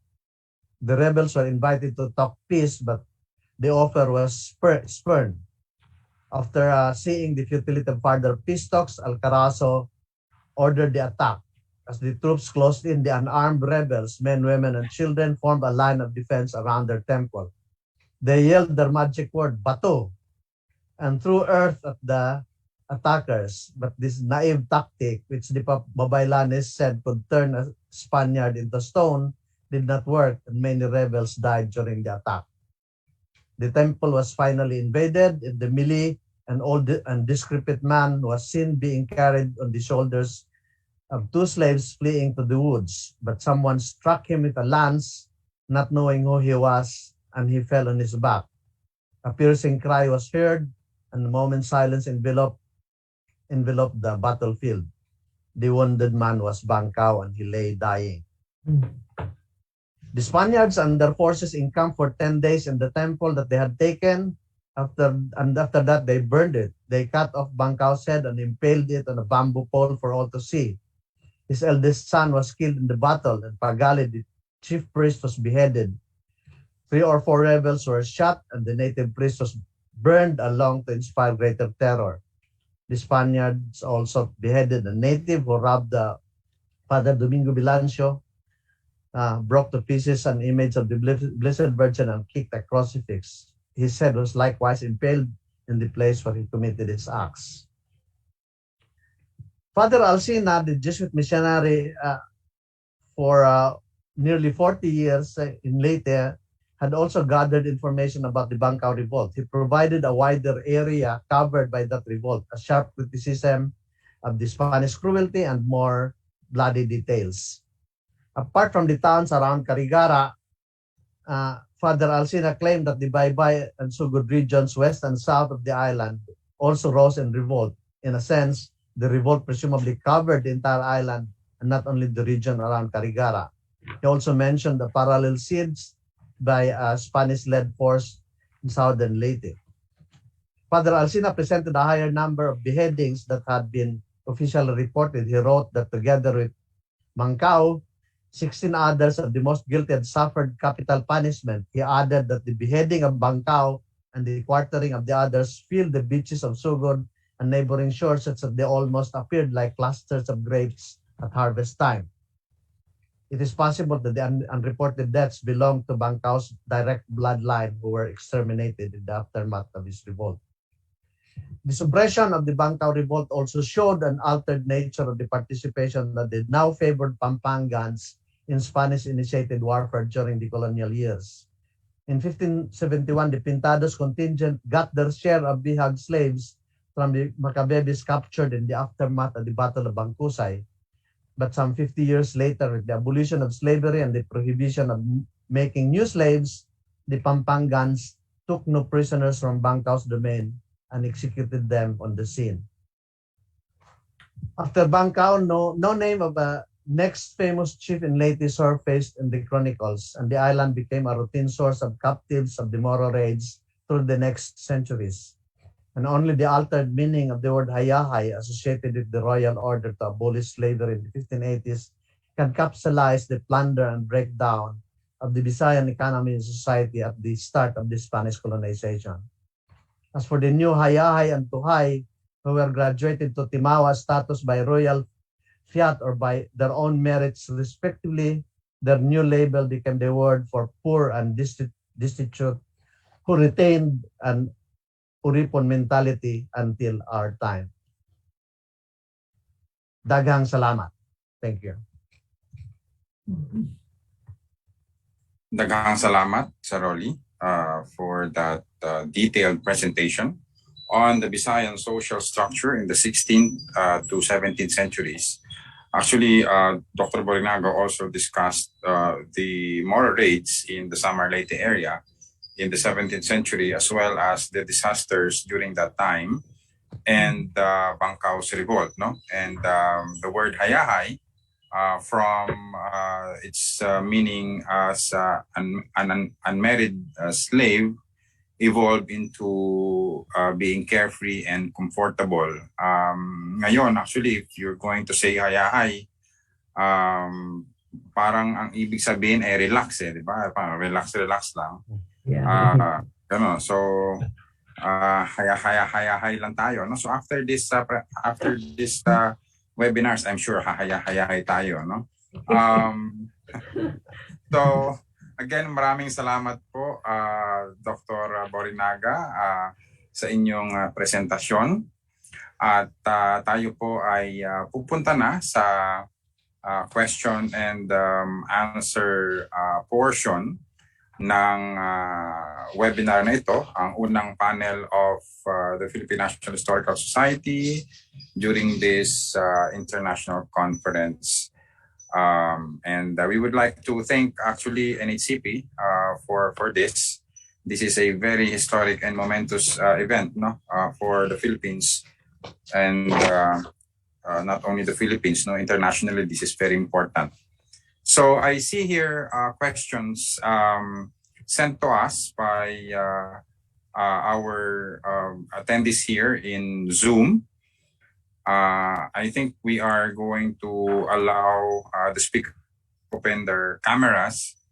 And the first question here is, I think this is addressed to Sir Jojo. And this question is from Luisito Oligario, or Oligario Luisito. And the question is Sandugo a unique Filipino ritual? Hindi ko masyadong masagot in a very deterministic manner kasi I haven't read sources outside of yung mga chronicles, Spanish chronicles on the Sandugo, but it looks like parang it might have been in sa insular Southeast Asia a very common practice of blood being drunk by the two parties.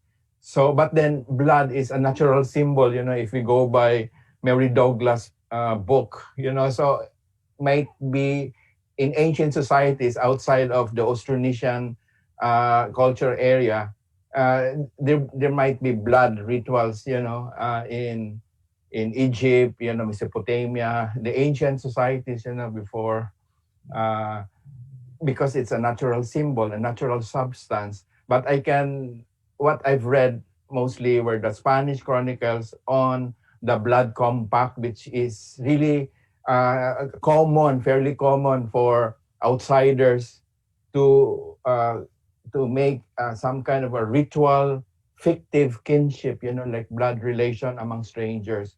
So I think it has a density of use in insular Southeast Asia. That's the most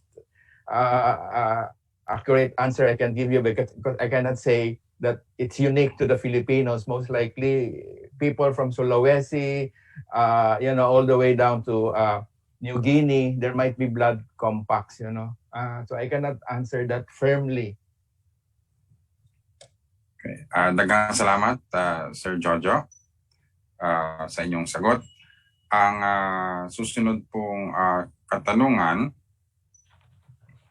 actually, medyo vague, no? This is quite vague. This is from Elizardo Alfanta. is it a discrimination and against our right to be declined because we have it? So I don't really understand the question. Maybe you can type another one, or perhaps, yeah, go ahead. I understand the question, particularly because as a tattooed person, I feel it. So, is it discrimination or against our right to be declined? No, I don't think it should be, we should be declined or we should be discriminated against. But like what I've said in the presentation, the stigma runs deep. So the stigma that we got from our colonial upbringing for so many years, it really runs deep. And I see it, not to, no offense to the older generation, no, but I personally have seen it, have experienced it with my friends who are tattooed as well, that it runs with devoutly Catholic older generation. So kapag marami kang tattoo, ang una sasabihin, ang dumi-dumi. Number one, ang dumi-dumi mo, or pang demonyo, mukhang demonyo, kasi sometimes yung mga tattoo nga naman, may images of skulls. So meron tayong mga images na hindi pretty or hindi maganda tingnan. So as with regard to the question, shouldn't be declined, I think, in the modern age, in this modern age, but it would take a while siguro for this stigma to really be siguro to be replaced by total appreciation. So we have a long way to go, I suppose. But we're getting there because a lot of people have been accepted in a lot of professions na marami na silang tattoo. So I think that I would answer that question as such. Yeah. Thank you, Ms. Juan, for that answer. And yun, tattoo pala yun, ano? Hindi ko na-gets. Slow lang, no? Okay, next question. Also addressed to you, Ms. Kwan from Felmar Agunos. Good morning po. Is the tradition of tattooing preserved in the Visayas? Do we have an artist who could do the tattoo done in the traditional way like Wang Od does? Thank you. Like from the Visayas? Wala na po. So, we do not have, I would say, culture bearers as we have Wang Od for the Cordilleras. As I've said in the presentation, it was curtailed by the 16th century. But there are current efforts to revive this tradition. So for example, in Tacloban, we have this regional capital of Eastern Visayas. We're celebrating the Pintados Festival. We also have the Pintados de Pasi in Panay, which also tries to reflect this ancient tradition. And there are tattoo organizations, may mga tattoo organizations even abroad na sinusulong din nila yung batok or specifically yung Visayan tattooing tradition. But one of the limitations, I suppose, with trying to revive this is that we have very limited sources or references. As of now, it seems that the best source we have is a Boxer Codex, and even then, we are not sure of its accuracy. So as compared to Wang Od, who really has that memory, we do not have that anymore. So if we are able to revive it, it would be of a different kind, I suppose. Salamat. Okay, ang susunod na katanungan ay mukhang mabenta ka ngayon na Kina, kasi this question is again addressed to you. Thank you po for a very lively presentation. First, I would like to ask what the archives say of women having tattoos. Was tattooing prevalent among women during the colonial period? Secondly, could it be possible that the term lipong, a derogatory term, something used to discourage tattooing among the people used by the Spaniards, just like how they degraded the term yawa, as argued by Scott? Okay. So I was watching my time, so I missed a bit of the discussion on women. But I had a slide on what the archives say about women. Alcina says that some surely were very beautiful and showed the expertise and artistry of the craftsman, and this referred to the women. So they only tattooed themselves sa hands, either one hand or both, and they featured intricate, elegant, and very fine design. And some showcased floral and knotty designs in the fashion of the Chinese damask and embroidery. So it was very Pino as compared to the Visayan na inch wide na labid, yung parang zigzagging lines, yung sa babae mas Pino. And in fact, the last practice of tattooing that remained and was allowed by the Spanish colonizers was the practice of the women, and this was called the beauty mark. So naglalagay sila ng artificial little moon or the lunarcilios postizos, and this was emulated by Spanish ladies. And this can be also seen today when modern ladies would put fake moles, yung fake freckles on their skin, or to enhance the eyebrows, even to enhance the lips. So ito na lang yung socially accepted noon, yung tradisyon ng pagtatattoo sa babae. With regard the lipong, it's very interesting, no? Because when I saw that the question, I went to Sanchez. So I chose Sanchez because he wrote it, Antonio Sanchez de la Rosa, his Dictionary of the Spanish Bisaya, because he wrote it in 1914, which means by that time medyo nawawala na yung tradition ng pagtatattoo. So it was beyond the Spanish colonial even. But he defined lipong as to suffer from headaches, to be dazed, confused, disturbed, troubled, or atarantado, or like in the Tagalog, tarantado. So posible siguro that the lipong, that the meaning of the term was changed because to the pre-colonial Visayas, lipong was reserved for those who were tattooed, which meant they were the bravest. But then today, which we use, di ba, Sir Rolly, in our language in tribe, if I say, Sir Rolly, mali pong timulo, that means, Sir Rolly, sira ulo ka. So it's derogatory. So, sorry po. But just to take a point. But that is, we use it in jest sometimes, but it is definitely derogatory. And perhaps, maybe there was that change of the meaning. From being proud of it because I was brave, I'm lipong, to being ashamed of it, I'm lipong, meaning I'm disturbed or I'm confused or I'm atarantado. So I would, yeah. Okay. Thank you, Kina. I'm sure, hindi ka man lipong, no? But in today's context, no? Pagpapahingin muna ka namin kasi I see here that there are still a number of questions for you here. But I'll ask Sir Rolly first about the ancient Visayan society. Is it can we say that is it more complex compared to the Tagalog hierarchy of Maharlika, Timawa, Alipin? I think that the Visayan society was just better documented by the chronicles, and so we get a lot of native words that if you are very familiar, if you are a Visayan speaker, you know the nuances. Nawala sa Tagalog, walang equivalent sa Tagalog. Like alipin na mamahay lang at sa tagigilid, but the slaves, there was a moral undertone. It's basically you are correct or you are very carefree or something like that.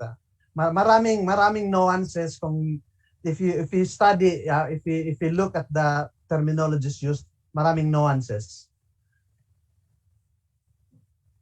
Okay, salamat po, Sir Rolly. And let me go back to Ms. Kwan.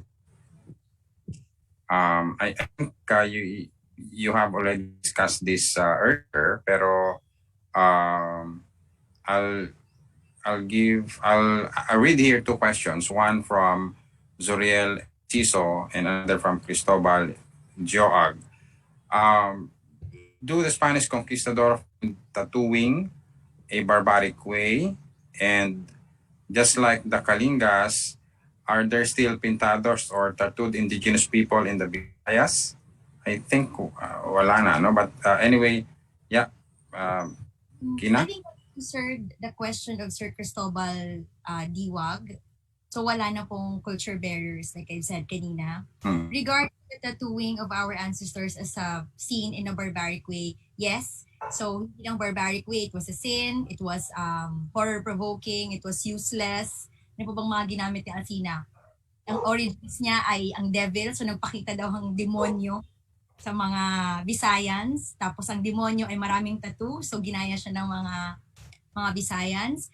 And I think I'd throw this discussion to Sir Rolly because a part of my presentation came from his presentation regarding the barbaric. So it had a lot to do with them being having this warlike culture, yung pangangayaw, yung pagre-raid, yung ang tawag nga ni Alcina doon, hindi daw courageous because they would do it in a trickster kind of way. So medyo parang highway robbery ang nangyayari.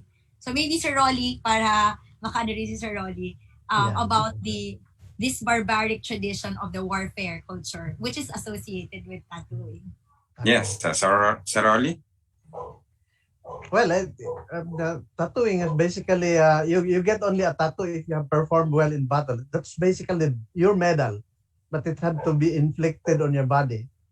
So that was it. Yung pinakakuan mo, medal of valor. Sir Rolly, there's a question here from Mona Lisa Ibanez. She's asking if haop that you mentioned earlier is the same as saop in Bisaya. Not necessarily, because Father Alcin actually introduced the word sakop. So, but until the 1800s, haop is still a cluster of people. Ginhaopan ni Pedro. So, not saop. Saop is something else. It's now related to parang tenancy. There was no tenancy during the pre-colonial years. So you do not own the land, so you can avail of the land if you wish to farm or something like that. Not quite. Okay. Salamat po, Sir Rolly. And we have questions here. Okay, let me see here. Okay. From Angelo Yauder. Popular depiction in media also contributes to the bad image of tattooing and absence of its indigenous origins. Can historians be technical advisors to media such as films, TV, or social media movies? I think Sir Rolly can answer this. Exactly, I was about to say that because Sir Rolly was the advisor for... I was, yeah. Sir, for GMA. Sige, Sir Rolly. Well, actually, I was the one consulted about the tattoo motif for Miss Catriona Gray that won her the Miss Universe contest in 2008. Yung pintados motif of the tattoo, and then I referred her to that to the slides that showing the tattoos from the Boxer's Codex. So it was a source of pride during those times, and it won her the Miss Universe contest. The tattoo motif. And you were also consultants to historical amas. Amaya and Indio. Amaya and Indio, yeah. So yeah, it is it is possible and it's being done, no? At si Sir Rolly ay ang buhay na patotoo na nangyayari yan, no? Yung nagiging consultant yung mga historians, no? Ng next. So thank you po, Sir Rolly. Another question. Okay. Is the cultural concept of dungan unique to Visayan culture?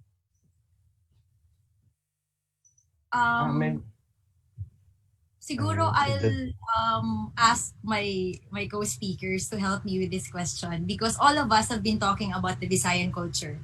Maybe Sir Jojo has. Yes. It's not Agusan Manobo. I think because there are 13 Manobo tribes in 13 official linguistic groups. The concept of dungan is very is well understood. It is not Visayan. Dungan is the concept of the twin soul.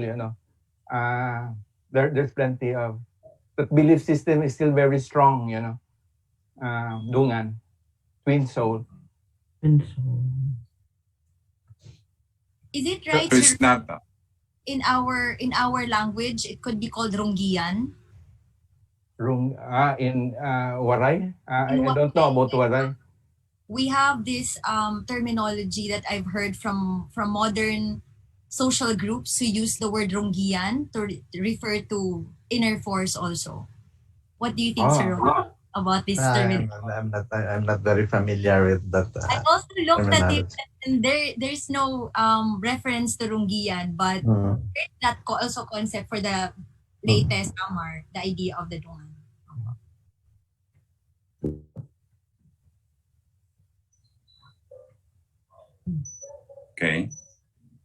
Okay, so it is not exclusive to the Visayans, the concept of dungan. No? Ni Sir Jojo, also the Agusan Manobo people also has. And even the Tibuli, the book by Manolete Mora talks about the dungan also very clearly. The Tibuli, but then the Tibuli is not Manobo language, it's Bilik language. So really, I think deep in our Austronesian culture, the belief of the twin soul or, is actually widespread throughout the archipelago. Dungan. Okay. Salamat po, Sir Jojo. Actually, there's another question for you here from Jejomar Palma.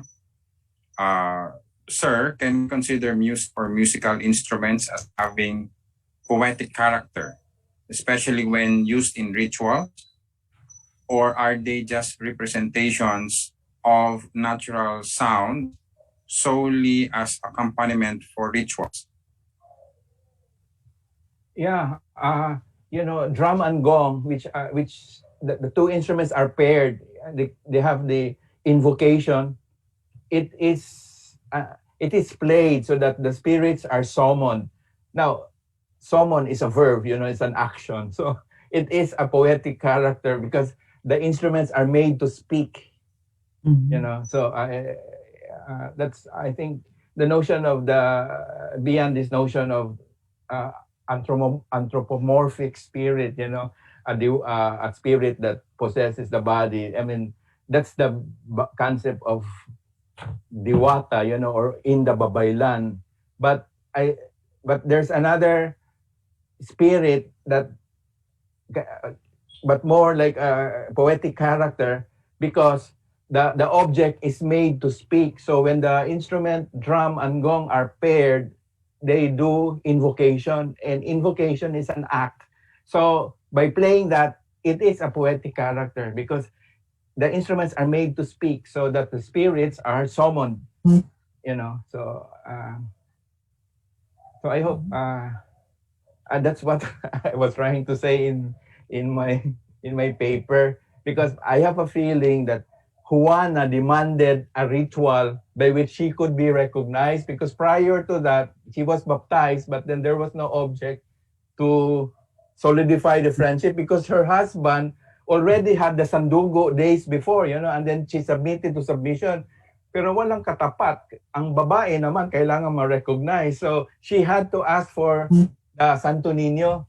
And then I have a feeling that the Santo Niño was kept as a pusaka between 1521 to the founding of it inside the chest. And then if it's in the baol, then naturally it's a pusaka because the memorials of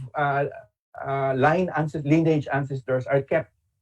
And I projected women sort of kneeling. They're not in squatting position, and in front of them are the baol. Those baols that came from the Sama people in Tabawan Island.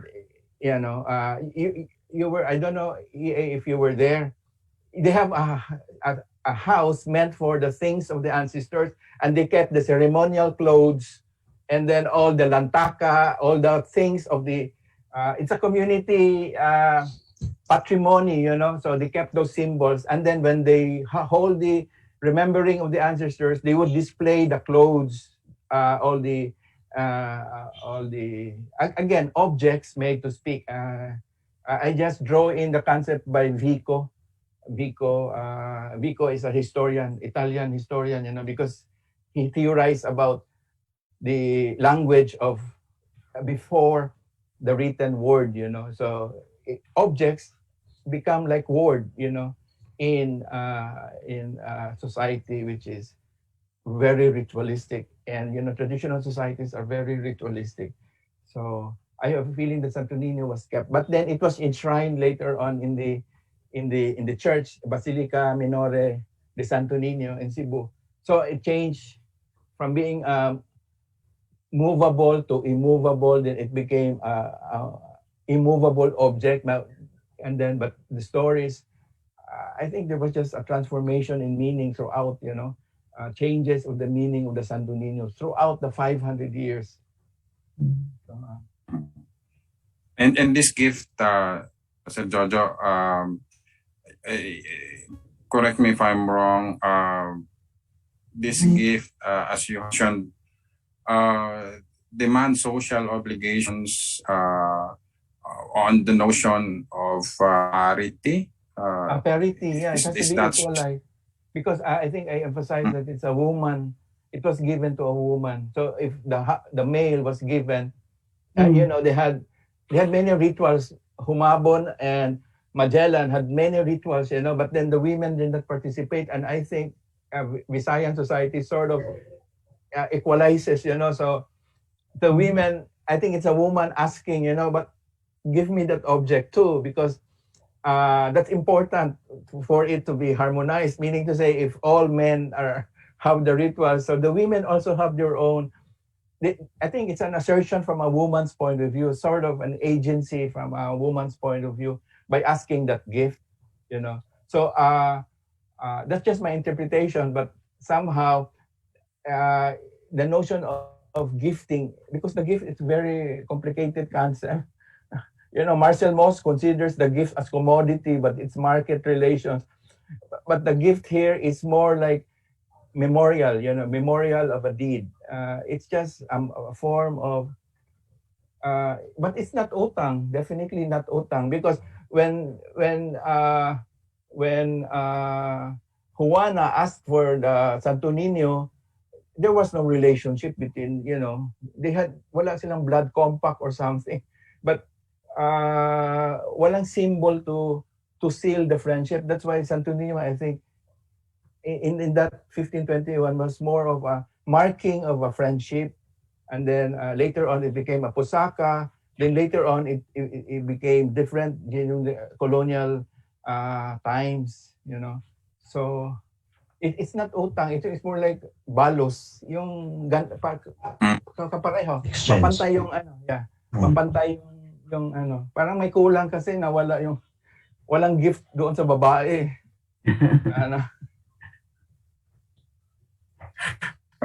Okay, salamat, Sir Jojo. Let me check here the Q&A if we still have questions. Okay. There are two more questions for Kina and another for Sir Jojo. Since mainit pa si Sir Jojo, siya muna ang tatanungin natin. Sir Jojo, an anonymous attendee, the Santo Niño represent the royalty of Spain, or it represent Jesus in Christian faith? Both. Yeah. Both. In 1521, definitely it was a symbol of the Spanish Empire. But then in 1565, you know, when Urdaneta put it in the Santo Niño Church, then it is a symbol of Christian faith. So, both. It's not an either or. Now, of course, Santo Niño is highly venerated, but I have a feeling that it's more like, again, an object made to speak, you know, for the family. I mean, and I think all houses have altars, you know, and if we look at pre-Hispanic houses, they also have altars inside their house. And then, so there's a lot of transformation there's continuity in meanings, and then the Wala yung manigduhol kanina. Anyway, so I think, I hope I have answered that. So, of course, it is a symbol of royalty of Spain, and then it also represents the Christian faith after it was installed in the Santo Niño Church.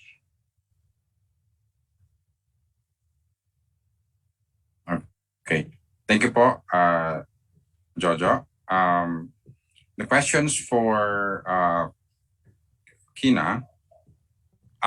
Do you think the AGI person had a tattoo to say their bravery in the community? I think Agi, no? Agi. And Asog ata. AGI. Asog? Did you mean Asog? I think so. I think so. Yes. No. It is Agi in Ilonggo. Yeah, Agi in Ilonggo or Bayot in Bisaya. Bayot in Bisaya. Oh, LGBT. No, they did not have. So, as William Henry Scott would say, they were the socially adapted Mapurao or natural colored, and they were exempted. So they did not even go with men to wars, and therefore they did not warrant a tattoo because they did not have to perform a noble deed. What they did were the things women did: embroidery, needlework. They even did some religious or spiritual duties that were usually done by women or the babaylans. Okay, thank you. And another question for... Ang ibang form ng bravery, hindi tattoo ang pinakita, hindi tattoo ang pagpapakita. But I would say they were also brave. These bayot, as we know them today. Can I add more information? But contemporary, you know, because my research was done in 1990s, and I documented a bayot na babaylan. You know, it's interesting because the spirits would also desire mirror, suklay, yung things of beauty. Yan yung hihingiin ng spirit. So, just to tell you that these things exist, you know. So, different din ang mga objects associated with that spirit. So, merong asog na medium ng ganun. Healer din siya, highly respected. Meaning, hindi naman siya, ano. They were not, sir, di ba? Low status. inclination. Hindi siya low status. But of course, from the, ano ba yung, hegemony na Christian, of course, lower sila sa, sa mata ng yung mga officials, religious officials na but among themselves, hindi doon na discriminate kasi yun lang ang hilig nung spirit na yun. Manghihingi ng suklay at saka salamin during the ritual. Kasi hindi siya mai-incarnate pag wala yung object na yon. Hindi siya mai-incarnate. So, Espejo. Sir Tang, dahil Alfina would mention sa historia niya na they would really act or look like women. So yun talaga, salamin talaga, pampa-beauty. So, iba ang ng bravery and strength. Yeah. Interesting siya, ha? Very, very interesting siya. Okay, I think we have, I don't know if it's okay, no? I think we have to wrap this up, but just the last question for Ms. Kwan from Leandro Beltran of USC, San Carlos, history. I wanted to ask if the Babaylan or Catalonan were also tattooed still, even after the 16th century to the 17th century. Maybe I wasn't able to find records showing or revealing if the Babaylan or Catalonan still had tattoos, but I would refer to Sir Rolly Borinaga's paper, and he mentioned this great rebellion from this guy called Bangkao, and he did this in 1662. So ibig sabihin medyo nasa gitna na tayo ng Reformation, and he was against against the Catholic faith. So he did this rebellion and he died for it. But one of those who really pushed him to do it were the Babaylans. Tama, Sir Rolly? Yes, So yes. So I would say, sir, that during that time, if the Babaylan still retained their paganism, then obviously they would also retain their practice of tattooing, because in the first place it was just the hands. So hindi na kasi Babaylan babae, it was still the hands as compared to lalaki na punong-puno. But I wasn't able to find anything. But just to answer that, I would say that even after 16th and 17th century, we still see people like Bangkao or some Babaylans who probably were rebelling against the faith could still have been tattooed. okay. So, Rolly, may idadagdag po kayo? With Bangkao, it was not only Bangkao, but actually some Babaylans. I think the most influential Babaylans were actually exterminated. Yung isa dinala sa Katbalogan, doon Quinarter, yung isa doon sa Cebu, she was quartered there. So ganun, parang it was basically mass murder of those who rebelled with Bangkao. Including Babaylans, actually, the high priest, something like that, yung mga religious kanila. Okay. Salamat po, Sir Rolly. Thank you, Kers, for this very informative morning. Let's give them a virtual round of applause, no? Kasi marami tayong natutunan ngayong araw. Thank you, Ms. Juan, Dr. Ben Consejo, Dr. Borinaga, for the discussion. Congratulations to our speakers, to the National Historical Commission of the Philippines, Philippine National Historical Society, with this very historic conference, international conference. No? So, to summarize this morning's session, which discussed the Visayan society, the 16th century, Dr. Buen Consejo's presentation on the parity and the act of recognition between Magellan and Humabon in 1521 investigates the puzzle on why Ana, Rad Humabon's wife, requested for the image of the Santo Niño as a gift from Magellan. And in his paper, Dr. Buen Consejo utilized Antonio Pigafetta's account and his research on indigenous ritual objects of the Agusan Manobo. And his study points that gifts demand the sole obligations anchored on the notion of parity. He explained that earlier.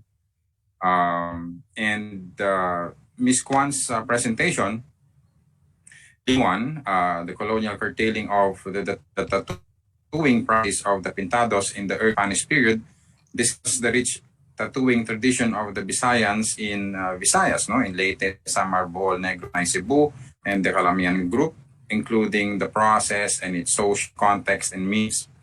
She pointed out that the main reason why it was banned during the, or one of the reasons why it was banned during the early Spanish period, because it was viewed as unchristian. No? It also affects the dignity of the human body, just like other prohibited practices, no, during that time, such as the filing and blackening of teeth, concubinage, and feeding.